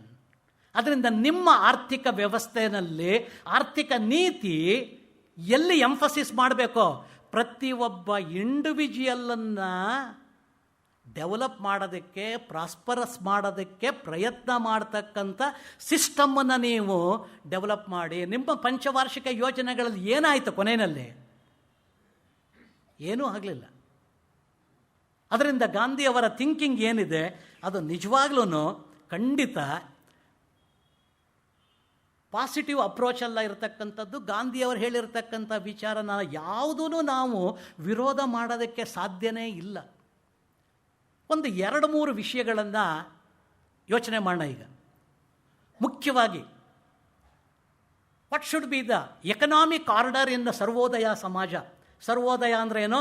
ಸರ್ವರ ಉದಯ, ಸರ್ವರ ಕಲ್ಯಾಣ, all round development of all people. ಇದು ಸರ್ವೋದಯ ಆರ್ಥಿಕ ಮಾದರಿಯ ಒಂದು ಎಕ್ಸ್ಪ್ಲನೇಷನ್. ಸರ್ವೋದಯ, ಸರ್ವರ ಉದಯ, ಯಾವುದೋ ಕೆಲವು ವ್ಯಕ್ತಿಗಳ ಶ್ರೀಮಂತರಾಗ್ತಕ್ಕಂಥದ್ದಲ್ಲ, ದೇಶದ ಕೆಲವು ಭಾಗಗಳು ಶ್ರೀಮಂತ ಆಗ್ತಕ್ಕಂಥದ್ದಲ್ಲ. ಈ ದೇಶದಲ್ಲಿರ್ತಕ್ಕಂಥ ಪ್ರತಿಯೊಬ್ಬ ವ್ಯಕ್ತಿ, ಪ್ರತಿಯೊಂದು ರಾಜ್ಯನೂ ಡೆವಲಪ್ ಆಗಬೇಕು. ಅದಕ್ಕೆ balanced growth and all-round development of individuals and States, ಇದು ಸರ್ವೋದಯದ ಕಲ್ಪನೆ. ಆ ಸರ್ವೋದಯದಲ್ಲಿ ಮೆಟೀರಿಯಲ್ ಪ್ರಾಸ್ಪೆರಿಟಿ ಪ್ಲಸ್ ನೈತಿಕ ಉನ್ನತಿ, ಮಾರಲ್ ಪ್ರೋಗ್ರೆಸ್, ಈ ಎರಡೂ ಆಗಬೇಕು. ಇದು ಗಾಂಧಿಯವರ ಸರ್ವೋದಯದ ಮಾಡೆಲ್. ಪಾಶ್ಚಾತ್ಯ ಕಲ್ಪನೆ ಏನಿದೆ ಅದನ್ನು ಒಂಚೂರು ಹೇಳ್ತೀನಿ ನೋಡಿ. 18th ಸೆಂಚುರಿ ಒಳಗಡೆ ಇಂಗ್ಲೆಂಡಲ್ಲಿ JS Mill, Dalton, AC Pigou, ಇವರೆಲ್ಲರನ್ನು ಯುಟಿಲಿಟೇರಿಯನ್ ಫಿಲಾಸಫಿ ಅನ್ನತಕ್ಕಂಥ ಒಂದು ಸ್ಕೂಲ್ ಆಫ್ ಥಾಟಲ್ಲಿ ಬಹಳ ಪ್ರಸಿದ್ಧಿ ಪಡೆದಿದ್ರು 18th ಸೆಂಚುರಿ ಒಳಗೆ. ಅವರು ಒಂದು ಸಿದ್ಧಾಂತವನ್ನು ಹೇಳಿದರು. ಏನದು? Greatest happiness of the greatest number, that is the motto, that is the philosophy of the government. ಸರ್ಕಾರದ ಉದ್ದೇಶ ಏನು? ಸರ್ಕಾರದ ಉದ್ದೇಶ ಏನು? Greatest happiness of the greatest number, ಸರ್ವಜನ ಹಿತ, ಬಹುಜನ ಹಿತಾಯ ಬಹುಜನ ಸುಖಾಯ. ಇದು 18th ಸೆಂಚುರಿನಲ್ಲಿ ಇದ್ದಂಥ ಒಂದು ಕಲ್ಪನೆ. ಪಬ್ಲಿಕ್ ಫೈನಾನ್ಸಲ್ಲಿ ನಾವು ಮ್ಯಾಕ್ಸಿಮಮ್ ಸೋಷಿಯಲ್ ಅಡ್ವಾಂಟೇಜ್ ಅಂತೇಳಿ ಇವತ್ತೂ ಪಾಠ ಮಾಡ್ತೀವಿ. ಇವತ್ತೂ ACP ಗೋಲ್ಡ್ ಡಾಟನ್ನು JS ಮಿಲ್ ಹೇಳಿದಂಥ ವಿಚಾರನ ಇವತ್ತೂ ಪಾಠ ಮಾಡ್ತೀವಿ. ತಪ್ಪದು. ಗಾಂಧಿಯವರು ಹೇಳ್ತಾರೆ, greatest happiness of the greatest number ಅಲ್ಲ. ನೀವು ಅದನ್ನೇನಾರ ಒಪ್ಕೊಂಡ್ರೆ 51% ಪಾಪ್ಯುಲೇಷನ್ ಏನು ನೀವು 51 ಅಂತ ಹೇಳಿದ್ರೆ ಮೆಜಾರಿಟಿ ತಾನೆ, ಅವರ ಉನ್ನತಿ ಮಾಡಿದರೆ 49% ಮೈನಾರಿಟಿ. ಅವರ ಸಮಸ್ಯೆಯನ್ನು ಬಗೆಹರಿಸದೇ ಇದ್ರೂ ನೀವು ನಿಮ್ಮ ಉದ್ದೇಶ ಪೂರ್ತಿ ಮಾಡ್ದಂಗೆ ಆಯಿತು. ಮೆಜಾರಿಟಿ 51%. ಅಂದರೆ 49% ಜನಗಳ ಹಿತ ಸಾಧನೆ ಆಗದೇ ಇದ್ರೂ ಮೆಜಾರಿಟಿ ಆಫ್ ದ ಪೀಪಲ್ ಅವರ ಕಲ್ಯಾಣ ಆಯಿತು ಅಂತ ಹೇಳಿದರೆ ನಿಮ್ಮ ಆರ್ಥಿಕ ಉದ್ದೇಶ ಪೂರ್ತಿ ಆಯಿತು ಅನ್ನತಕ್ಕಂಥ ಒಂದು ಮಾತನ್ನು ಹೇಳಿದ್ರು. ಅದು ಇಡೀ ಪ್ರಪಂಚ ಒಪ್ಕೊಂಡಿತ್ತು. ಇವತ್ತು ನಾವು ಪಾಠ ಮಾಡ್ತಾ ಇದ್ವಿ ಮುಟ್ಟಾಳರು.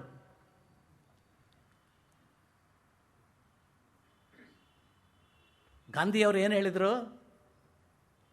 Greatest happiness of the greatest number ಅಲ್ಲ, ಬಹುಜನ ಹಿತಾಯ ಬಹುಜನ ಸುಖಾಯ ಅಲ್ಲ, ಅದರ ಬದಲಿಗೆ ಸರ್ವಜನ ಹಿತಾಯ ಸರ್ವಜನ ಸುಖಾಯ, ವೆಲ್ಫೇರ್ ಆಫ್ ಆಲ್ ಇಂಡಿವಿಜುವಲ್ಸ್. ಮೊಟ್ಟ ಮೊದಲ ಬಾರಿಗೆ ಇಡೀ ಪ್ರಪಂಚದಲ್ಲಿ ಈ ಒಂದು ಸ್ಲೋಗಾನನ್ನು ಕೊಟ್ಟಿರ್ತಕ್ಕಂಥ ಕೀರ್ತಿ ಗಾಂಧಿಯವರಿಗೆ ಸೇರಬೇಕೇ ಹೊರತು ಇನ್ಯಾರಿಗೂ ಅಲ್ಲ. ಯಾಕೆ ಮಾತನ್ನು ಹೇಳ್ತೀವಿ ಅಂತ ಹೇಳಿದರೆ, ವೆಸ್ಟರ್ನ್ ಎಕಾನಮಿಸ್ಟ್ ಪ್ರಕಾರ it is impossible to achieve the welfare of all people in an economy. It is highly impossible. It is only theoretical.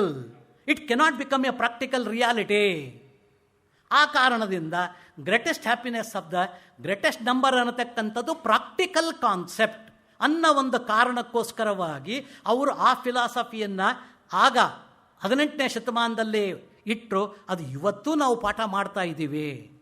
ಆದರೆ ಗಾಂಧಿಯವರು ಕೊಟ್ಟಂಥ ಒಂದು ಸ್ಲೋಗಾನ್ ಏನಿದೆ ಅದು ನಿಜವಾಗ್ಲೂ that is practical and that is most ideal. ವೆಸ್ಟರ್ನರ್ಸಿಗೆ ಇಡೀ ಪ್ರಪಂಚದಲ್ಲಿರ್ತಕ್ಕಂಥ ಎಲ್ಲರ ಕಲ್ಯಾಣ ಮಾಡೋದಕ್ಕೆ ಸಾಧ್ಯತೆ ಇದೆ ಅನ್ನತಕ್ಕಂಥ ಕಲ್ಪನೆ ಮಾಡೋಕ್ಕೆ ಸಾಧ್ಯ ಆಗಲಿಲ್ಲ. ನೋಡಿ, ಅದು ಬಹಳ ಮುಖ್ಯ.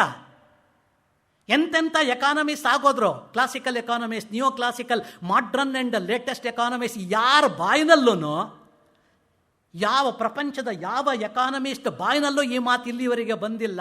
Happiness of all people in the entire country, in the entire world. ಯಾರು ಮಾಡೋಕ್ಕಾಗಿಲ್ವೋ ಅಂಥ ಒಂದು ಕಲ್ಪನೆಯನ್ನು, ಅಂಥ ಒಂದು ಚಿಂತನೆಯನ್ನು ಗಾಂಧಿಯವರು ಕೊಟ್ಟರು. ಬಹಳ ಜನ ಹೇಳ್ತಾರೆ ಗಾಂಧಿಯವರ ಆರ್ಥಿಕ ವಿಚಾರ ಇವತ್ತು ಪ್ರಸ್ತುತ ಹೌದೋ ಅಲ್ವೋ ಅಂತ ವಿಚಾರ ಇವತ್ತಿದೆಯಲ್ಲ. ಗಾಂಧಿಯನ್ ಫಿಲಾಸಫಿಗೆ ಬಹಳ ಜನ ಹೇಳ್ತಕ್ಕಂಥ ಮಾತೇನು? It is purely theoretical. It is an utopian concept. It is only an ideal economic concept. ಕಾರ್ಯ ಸಾಧುವಲ್ಲದ ಆದರ್ಶಮಯವಾಗಿರ್ತಕ್ಕಂಥ ಆರ್ಥಿಕ ಚಿಂತನೆ ಗಾಂಧಿಯವರದು. ಪ್ರಾಕ್ಟಿಕಲ್ಲಾಗಿ ಮಾಡೋದಕ್ಕೆ ಸಾಧ್ಯನೇ ಇಲ್ಲ ಅನ್ನತಕ್ಕಂಥ ಒಂದು ಕಲ್ಪನೆ ಬಹಳ ಜನ ಆರ್ಥಿಕ ತಜ್ಞರು ಸರ್ವೋದಯ ಮಾಡೆಲ್ ಆಫ್ ಗಾಂಧಿಯನ್ ಥಾಟಿಗೆ ಹೇಳ್ತಾರೆ. ನಮ್ಮ ದೇಶದ ಜನಗಳು ಹೇಳ್ತಾರೆ. ಆದರೆ ಸ್ವಲ್ಪ ಯೋಚನೆ ಮಾಡಿ, ಸಾಧ್ಯತೆ ಇದೆಯೋ ಇಲ್ವೋ? ಗಾಂಧಿಯವರ ರಾಮರಾಜ್ಯದ ಕಲ್ಪನೆ ಕೊಟ್ಟರು. ರಾಮರಾಜ್ಯ ಅಂದರೆ ಏನು? ಅವ್ರ ಪ್ರಕಾರ ಆದರ್ಶ ರಾಜ್ಯ. ಗಾಂಧಿಯವರ ಆದರ್ಶ ರಾಜ್ಯ ರಾಮರಾಜ್ಯ ಏನು ಅನ್ನೋದನ್ನು ನಾನು ಪೂರ್ತಿ ಬರ್ಕೊಂಬಂದಿದ್ದೀನಿ.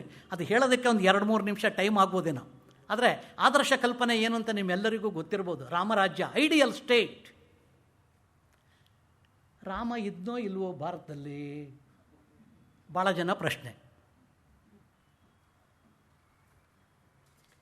ಅದಕ್ಕೆ ಉತ್ತರ ನಾನು ಹೇಳಲ್ಲ, ನೀವೇ ಉತ್ತರ ಪಡ್ಕೊಳ್ಳಿ. ಮುಂದೆ golden age of the Guptas ಅಂತ ಹಿಸ್ಟ್ರಿನಲ್ಲಿ ನಾವೆಲ್ಲ ಓದಿದ್ದೀವಿ. ನಾನು history student. History, economics, political science. Economics major subject ನಂದು. Golden age of the Guptas ನಮ್ಮ ದೇಶದಲ್ಲಿ ಇತ್ತೋ ಇಲ್ವೋ? ಹೇಗೆ ಸಾಧ್ಯ ಆಯ್ತಾಗಾರೆ? ಅದು ಬೇಡ, ಅದು 5ನೇ ಶತಮಾನ. ಇತ್ತೀಚೆಗೆ ವಿಜಯನಗರ ಸಾಮ್ರಾಜ್ಯ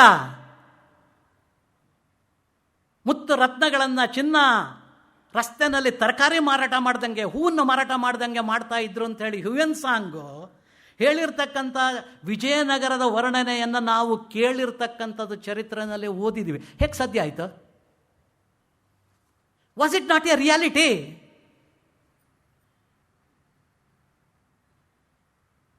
ರಿಯಾಲಿಟಿನೇ. ರಾಮರಾಜ್ಯನೂ ನಿಜ, ಆದರೆ ರಾಮ ಇದ್ನೋ ಇಲ್ಲೋ ನಮಗೆ ಗೊತ್ತಿಲ್ಲ. ಅದ್ರ ಬಗ್ಗೆ ನಾನು ಚರ್ಚೆ ಮಾಡೋಕ್ಕೆ ಹೋಗಲ್ಲ, ಯಾಕೆಂದರೆ it will become a very big topic. ರಾಮರಾಜ್ಯದ ಕಲ್ಪನೆ, golden age of the Guptas, Vijayanagara empire ಈ ದೇಶದಲ್ಲೇ ಆಗಿ ಹೋಗಿದ್ದಂಥದ್ದು. ಇದು ಯಾವುದೂ ಬೇಡ. 12ನೇ ಶತಮಾನದಲ್ಲಿ ಮೊಹಮ್ಮದ್ ಬಿನ್ ಕಾಸಿಂ, ಮೊಹಮ್ಮದ್ ಗೋರಿ, ಗಸ್ನಿ ಮೊಹಮ್ಮದ್ ನಮ್ಮ ದೇಶಕ್ಕೆ ದಂಡಯಾತ್ರೆ ಮಾಡಿದ್ರಲ್ಲಿ ಯಾವ ಕಾರಣಕ್ಕೋಸ್ಕರ ಬಂದರು? ಈ ದೇಶನ ಲೂಟಿ ಮಾಡೋದಕ್ಕೋಸ್ಕರ. ಚರಿತ್ರೆಯಲ್ಲಿ ನೀವೆಲ್ಲರೂ ಓದಿದಿರಿ. India was one of the most prosperous nation in the entire world.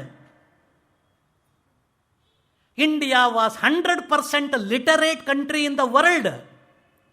ನಾನೆಲ್ಲ ಹೇಳ್ತಾ ಇರೋದು, ಇದು ಬೇರೆ ದೇಶದವ್ರು ಭಾರತದ ಬಗ್ಗೆ ಬರೆದಿರ್ತಕ್ಕಂಥದ್ದು ಚರಿತ್ರೆಯಲ್ಲಿ.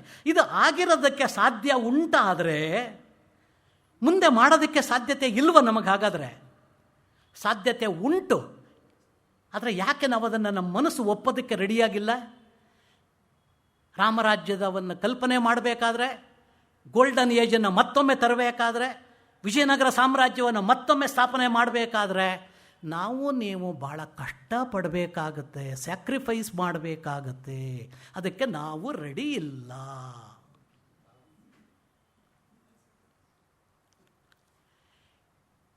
ಎಪ್ಪತ್ತೆರಡು ವರ್ಷದಿಂದ ಆರ್ಟಿಕಲ್ 370 ತೆಗಿಯಕ್ಕೆ ಆಗದೇ ಇಲ್ಲ ಅಂತ ನಮ್ಮ ದೇಶದಲ್ಲಿ ಹೇಳಿದರು. ಅದರ ಬಗ್ಗೆ ತೆಗೆದ ಮೇಲೆ ಟಿ ವಿನಲ್ಲಿ 2-3 ದಿನ ವಿಷಯಗಳೆಲ್ಲ ಬಂತು. ನಾನು ಪೂರ್ತಿ ಟಿ ವಿನಲ್ಲಿ ಕೂತ್ಕೊಂಡು ಕೇಳ್ತಾ ಇದ್ದೆ. ಅನೇಕ ವಿಷಯಗಳು ನನಗೇ ಗೊತ್ತಿರಲಿಲ್ಲ. ಕಾಶ್ಮೀರಕ್ಕೆ ಹೋಗಬೇಕಾದ್ರೆ ವೀಸಾ ಬೇಕಾಗಿತ್ತಂತೆ, ನನಗೆ ಗೊತ್ತಿರಲಿಲ್ಲ. ಕಾಶ್ಮೀರಕ್ಕೆ ಹೋಗಬೇಕಾದ್ರೆ ವೀಸಾ ಬೇಕಾಗಿತ್ತಂತೆ. It was a temporary arrangement ಅನ್ನತಕ್ಕಂಥದ್ದು. ಆ ಆರ್ಟಿಕಲ್ 370 ಅನ್ನತಕ್ಕಂಥದ್ದು ಟೆಂಪರರಿ ಆರ್ಟಿಕಲ್ ಅನ್ನೋದು ನಮಗೆ ಗೊತ್ತೇ ಇರಲಿಲ್ಲ. ಇಷ್ಟು ದಿನ ನಮ್ಮ ದೇಶದ ರಾಜಕೀಯ ನಾಯಕರುಗಳು ಮುಚ್ಚಿಟ್ಬಿಟ್ಟಿದ್ರು ಅದನ್ನು. ಈಗ ಮೊನ್ನೆ ಗೊತ್ತಾಯ್ತು ನಮಗೆ, ನನಗಲ್ಲ, ಇಡೀ ದೇಶದಲ್ಲಿರೋಂಥ ಎಲ್ಲ ಜನಗಳಿಗೂ ಗೊತ್ತಾಗೋಯ್ತು. ಈಗ ಆರ್ಟಿಕಲ್ 370 ತೆಗೆದು ಹಾಕಿದ್ದಕ್ಕೆ ಯಾರೂ ವಿರೋಧ ಮಾಡಿರೋದನ್ನು ನಾನಂತೂ ನನ್ನ ಕಣ್ಣಿಗೆ ಎಲ್ಲೂ ಕಾಣಲಿಲ್ಲ ದೇಶದಲ್ಲಿ. ಹೇಗೆ ಸಾಧ್ಯ ಆಯಿತು? ಮಾಡಬೇಕು ಅನ್ನತಕ್ಕಂಥ ಗಟ್ಟಿ ನಿರ್ಧಾರ ತಗೊಳ್ಳೋಂಥ ಮನುಷ್ಯ ಒಬ್ಬ ಇದ್ದಾಗ ಯಾವುದು ಆಗೋದಿಲ್ವೋ ಅದು ಆಗೋದಕ್ಕೆ ಸಾಧ್ಯ. ಅಷ್ಟು ಮಾತ್ರ ನಾನು ಹೇಳ್ತೀನಿ. ಅದರ ರಾಜಕೀಯ ಒಳ್ಳೆಯದು ಕೆಟ್ಟದು ಅದ್ರ ಬಗ್ಗೆ ನಾನು ಮಾತಾಡೋಕ್ಕೆ ಹೋಗಲ್ಲ. ನನ್ನ ಪಾಯಿಂಟ್ ಆಫ್ ವ್ಯೂ ಅಷ್ಟೇ. ರಾಮರಾಜ್ಯ ಗೋಲ್ಡನ್ ಏಜನ್ನು, ವಿಜಯನಗರವನ್ನು ಮತ್ತೊಮ್ಮೆ ನಮ್ಮ ದೇಶದಲ್ಲಿ ನಿರ್ಮಾಣ ಮಾಡೋಕ್ಕೆ ಸಾಧ್ಯ ಆಗೋದಿಲ್ವೋ? ಆಗುತ್ತೆ. ಯಾವಾಗ ಧೈರ್ಯವಾದಂಥ ಗಟ್ಟಿಯಾದಂಥ ನಿರ್ಧಾರ ಯಾವ ರೀತಿ ಈ ದೇಶದ ಹೋಮ್ ಮಿನಿಸ್ಟ್ರು, ಪ್ರೈಮ್ ಮಿನಿಸ್ಟರ್ ನಿರ್ಧಾರ ತಗೊಂಡ್ರೋ ಆ ರೀತಿ ಪ್ರತಿಯೊಬ್ಬ ಭಾರತೀಯ ಯಾವಾಗ ತಗೊತಾನೋ ಮತ್ತೊಮ್ಮೆ ಆ ರಾಮರಾಜ್ಯವನ್ನು ನಿರ್ಮಾಣ ಮಾಡೋದ್ರೊಳಗೆ ಏನೂ ಕಷ್ಟ ಇಲ್ಲ. ಜನಗಳಿಗೆ ಅರ್ಥ ಆಗಬೇಕಷ್ಟೇ. ಗಾಂಧಿಯನ್ ಎಕನಾಮಿಕ್ಸ್ ಅಂದರೆ ಏನು ಅನ್ನೋದು ಜನಗಳಿಗೆ ಗೊತ್ತಾದರೆ ಆಗ ಅದು ಎಷ್ಟು ಸರಿ, ಅದೇ ಸರಿಯಾದ ಮಾರ್ಗ, ಅದೇ ಸರಿಯಾದ ಎಕನಾಮಿಕ್ ಪಾಲಿಸಿ, ಅದೇ ಸರಿಯಾದ ಎಕನಾಮಿಕ್ ಥಿಂಕಿಂಗ್, ಅದೇ ಸರಿಯಾದ ಎಕನಾಮಿಕ್ ಮಾಡೆಲ್ ಅನ್ನತಕ್ಕಂಥದ್ದನ್ನು ಈ ದೇಶದ ಸಾಮಾನ್ಯ ಪ್ರಜೆನೂ ಸಹ ಒಪ್ಪತಕ್ಕಂಥ ದಿನ ಬರುತ್ತೆ. ಯಾವಾಗ ಅಂದರೆ ನಾವು ಅವನಿಗೆ ಅರ್ಥ ಮಾಡಿಸ್ಬೇಕು. ಆ ಪ್ರಯತ್ನ 72 ವರ್ಷದಿಂದ ನಮ್ಮ ದೇಶದಲ್ಲಿ ನಡಿಲೇ ಇಲ್ಲ. ತಪ್ಪು ಯಾರ್ದೋ? ನಂದಲ್ಲ, ನಿಮ್ಮದಲ್ಲ. ನೀವು ಕೇಳ್ಬೋದು, 49 ವರ್ಷ ಪಾಠ ಮಾಡಿದ್ರಲ್ಲ ಸರ್, ನಿಮ್ಮದು ತಪ್ಪಿಲ್ವಾ ಅಂತ.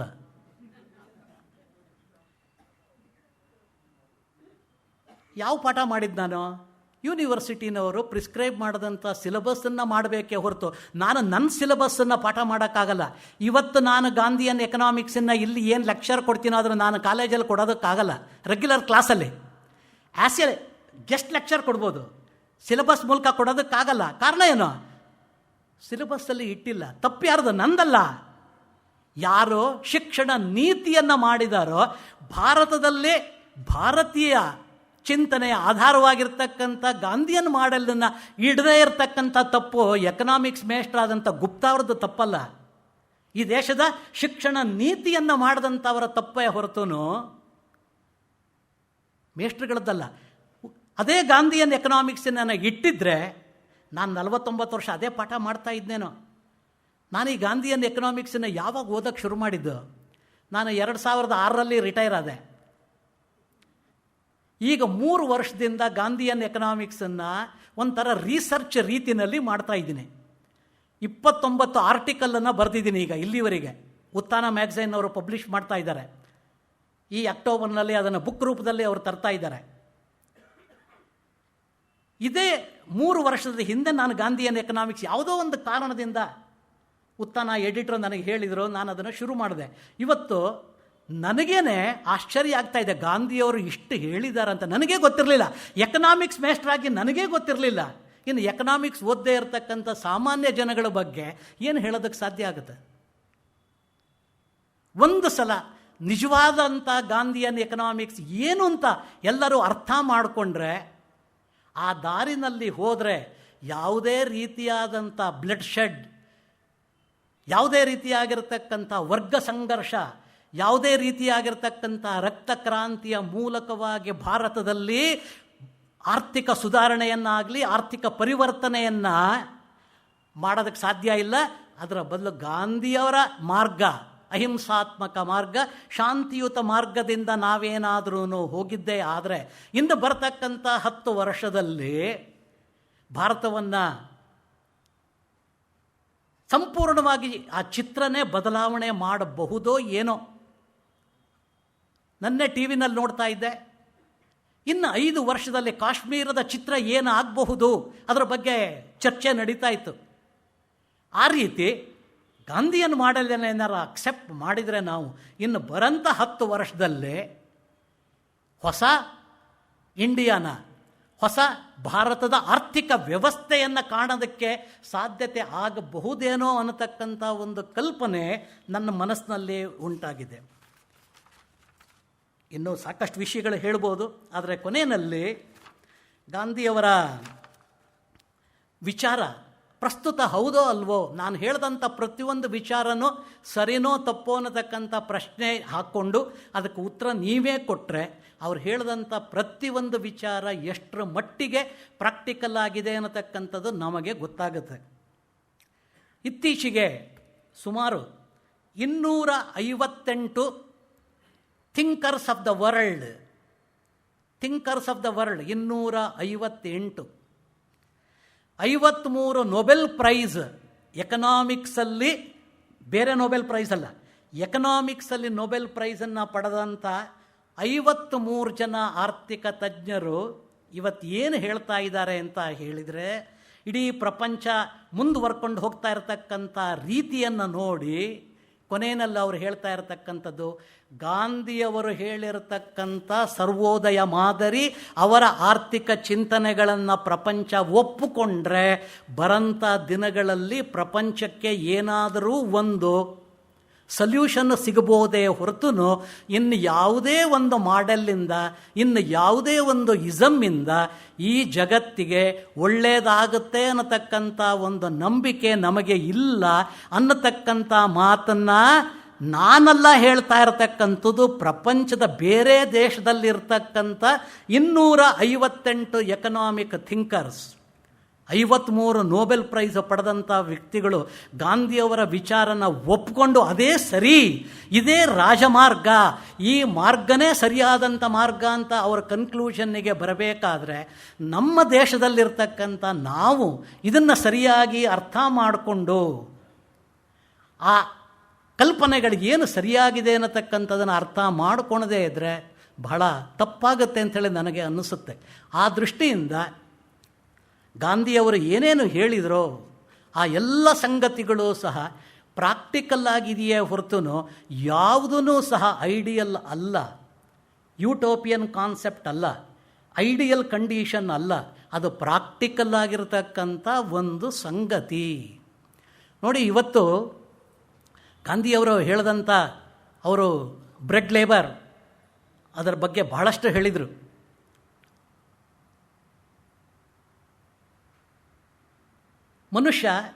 ಪ್ರತಿಯೊಬ್ಬ ಮನುಷ್ಯ ದುಡಿದು ಸಂಪಾದನೆ ಮಾಡಬೇಕು, ಅದು ಶಾರೀರಿಕವಾಗಿ ದುಡಿದು ಸಂಪಾದನೆ ಮಾಡಬೇಕು. ಅದಕ್ಕೆ ಬ್ರೆಡ್ ಲೇಬರ್ ಅಥವಾ ಅನ್ನಕಾಯಕ ಅನ್ನೋ ಪದನ ಅವರು ಉಪಯೋಗ ಮಾಡಿದರು.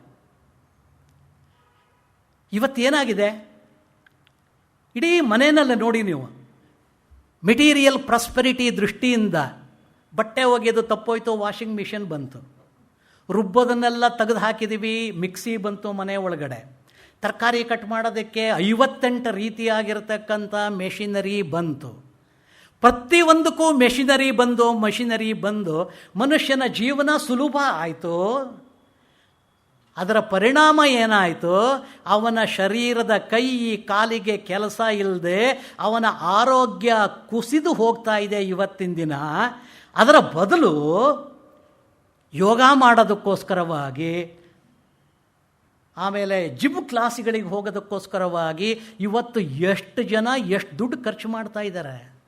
ಯಾವುದು ಮನೆಯಲ್ಲಿ ಮಾಡೋದಕ್ಕೋಸ್ಕರ ಯಾವುದೇ BP ಬರ್ತಾ ಇರಲಿಲ್ಲ, ಯಾವುದೇ ಡಯಾಬಿಟಿಸ್ ಬರ್ತಾ ಇರಲಿಲ್ಲ, ಮಂಡಿ ನೋವು ಬರ್ತಾ ಇರಲಿಲ್ಲ, ಕಾಲು ನೋವು ಬರ್ತಾ ಇರಲಿಲ್ಲ, ಯಾವುದೇ ಆರೋಗ್ಯ ಸಮಸ್ಯೆ ನಮ್ಮ ಹಿಂದಿನ ಜನಗಳಿಗೆ ಇರ್ತಾ ಇರಲಿಲ್ಲ. ಇವತ್ತು ಆರೋಗ್ಯ ಸಮಸ್ಯೆ ಬರೋದಕ್ಕೆ ಕಾರಣ ಏನು? Material prosperity. ಎಲ್ಲದಕ್ಕೂ ನಮಗೆ ಸುಲಭ ಆಗಬೇಕು, ಅನ್ನಕಾಯಕ ಬೇಡವೇ ಬೇಡ ನಮಗೆ. ಇಲ್ಲಿಂದ NR ಕಾಲೋನಿ ಆ ಕಡೆ ರಾಮ ಮಂದಿರದ ಹತ್ರ ಹೋಗಬೇಕಾದ್ರೂ ನಮಗೆ ಆಟೋ ಬೇಕು, ಸ್ಕೂಟ್ರ್ ಬೇಕು, ಮೋಟ್ರ್ ಸೈಕಲ್ ಬೇಕು, ಇಲ್ಲ ಕಾರ್ ಬೇಕು. ನಡ್ಕೊಂಡು ಹೋಗೋಂಥ ಅಭ್ಯಾಸನೇ ತಪ್ಪೋಗಿದೆ. ಯಾರ್ದು ತಪ್ಪು?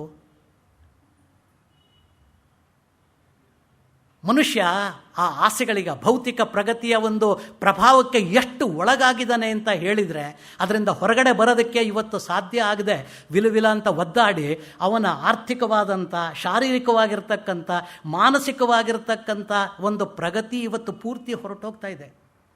ಮನುಷ್ಯ ಖಿನ್ನನಾಗ್ತಾ ಇದ್ದಾನೆ, ಡಿಪ್ರೆಸ್ ಆಗ್ತಾ ಇದ್ದಾನೆ, ಸಂತೋಷ ಇಲ್ಲ, ಅಸಂತೋಷ ಇವತ್ತಿನ ದಿನ ಇದೆ ಮನುಷ್ಯನಿಗೆ, ಸಮಾಧಾನ ಇಲ್ಲ, ದುಃಖ ಇವತ್ತಿನ ದಿನ ಎಲ್ಲ ಕಡೆದು ಟೆನ್ಷನ್ನು, ಎಲ್ಲ ಕಡೆನೂ ಟೆನ್ಷನ್ನು. ಸಮಾಧಾನಕರವಾದಂಥ ಜೀವನ, ತೃಪ್ತಿಕರವಾದಂಥ ಜೀವನ, ಸಂತೋಷಕರವಾದಂಥ ಜೀವನ ಇವತ್ತು ಇಲ್ಲ.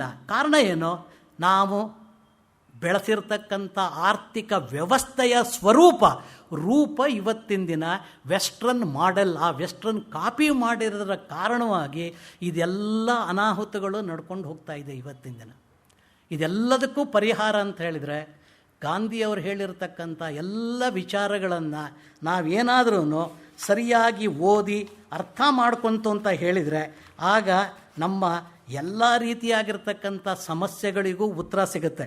ಗಾಂಧಿಯವರು ಅಪರಿಗ್ರಹ, ಆಸ್ತೇಯ, ಅನ್ನಕಾಯಕ, ಯಂತ್ರಗಳ ಉಪಯೋಗ, ಕೈಗಾರಿಕೀಕರಣ, ವಿಕೇಂದ್ರೀಕರಣ, ಆರ್ಥಿಕ ಅಸಮಾನತೆ, ಸೂಕ್ತ ತಂತ್ರಜ್ಞಾನದ ಬಳಕೆ, ವಿಜ್ಞಾನ, ತಂತ್ರಜ್ಞಾನ, ಆತ್ಮಜ್ಞಾನ. ನಮ್ಮದೇನಾಗಿದೆ ಇವತ್ತು? ವಿಜ್ಞಾನ, ತಂತ್ರಜ್ಞಾನ, ಸೈನ್ಸ್ ಆ್ಯಂಡ್ ಟೆಕ್ನಾಲಜಿ ಡೆವಲಪ್ ಆಗಬೇಕು. ಅದರ ಪರಿಣಾಮ ಏನಾಗಿದೆ ನಮಗೆ ಗೊತ್ತಿದೆ. ಆ ವಿಜ್ಞಾನ ತಂತ್ರಜ್ಞಾನದ ಜೊತೆಗೆ ಆತ್ಮಜ್ಞಾನ ಬೆಳೆಸ್ಕೊಳದೇ ಇದ್ದರೆ ವಿಜ್ಞಾನ ತಂತ್ರಜ್ಞಾನ ನಮಗೆ ವಿನಾಶಕಾರಿ ಆಗತ್ತೆ ಅನ್ನತಕ್ಕಂಥ ಮಾತನ್ನು ಗಾಂಧೀಜಿಯವರು ಹೇಳಿದರು. ಸಾಮೂಹಿಕ ಉತ್ಪಾದನೆ ಎಲ್ಲ it is not the mass production but it is the production by masses ಅನ್ನತಕ್ಕಂಥ ಮಾತನ್ನು ಗಾಂಧೀಜಿಯವರು ಹೇಳಿದರು. ಗ್ರಾಮ ಸ್ವರಾಜ್ಯದ ಬಗ್ಗೆ ಹೇಳಿದರು, ಧರ್ಮದರ್ಶಿತ್ವದ ಬಗ್ಗೆ ಹೇಳಿದರು, ಸರ್ವೋದಯದ ಬಗ್ಗೆ ಹೇಳಿದರು. ಈ ಎಲ್ಲ ವಿಚಾರಗಳನ್ನು ಒಂದೇ ಒಂದು ದಿನ 1 ಗಂಟೆ 1.5 ಗಂಟೆಗಳ ಕಾಲದಲ್ಲಿ ಎಲ್ಲ ವಿಚಾರನ ಪೂರ್ತಿ ಹೇಳೋದಕ್ಕೆ ಸಾಧ್ಯ ಆಗದೆ ಅದರ ಸಮ್ಮರಿ ಏನಿದೆ ಅದನ್ನು ಹೇಳ್ತಕ್ಕಂಥ ಒಂದು ಸಣ್ಣ ಪ್ರಯತ್ನವನ್ನು ನಾನು ಮಾಡಿದ್ದೀನಿ. ಈ ಒಂದು ಅವಕಾಶವನ್ನು ಕೊಟ್ಟಿರ್ತಕ್ಕಂಥ ಗೋಖಲೆ ಇನ್ಸ್ಟಿಟ್ಯೂಟ್ನವರಿಗೆ ಮತ್ತು ಶಾಂತವಾಗಿ ಇದನ್ನು ಕೇಳಿದಂಥ ಎಲ್ಲ ಸಹೃದಯ ಬಂಧುಗಳಿಗೆ ವಂದನೆಯನ್ನು ಸಲ್ಲಿಸಿ ನನ್ನ ಮಾತನ್ನು ಮುಕ್ತಾಯ ಮಾಡ್ತಾ ಇದ್ದೀನಿ. ಯಾರಾದರೂ ಏನಾದರೂ 1-2 ಪ್ರಶ್ನೆ ಕೇಳಬೇಕು ಅಂತ ಇದ್ದರೆ, ಟೈಮ್ ಆಗ್ತಾ ಬಂದಿದೆ, ಆದರೂ 1-2 ಪ್ರಶ್ನೆ ಕೇಳಬೇಕು ಅಂತ ಇದ್ದರೆ ಕೇಳಬಹುದು.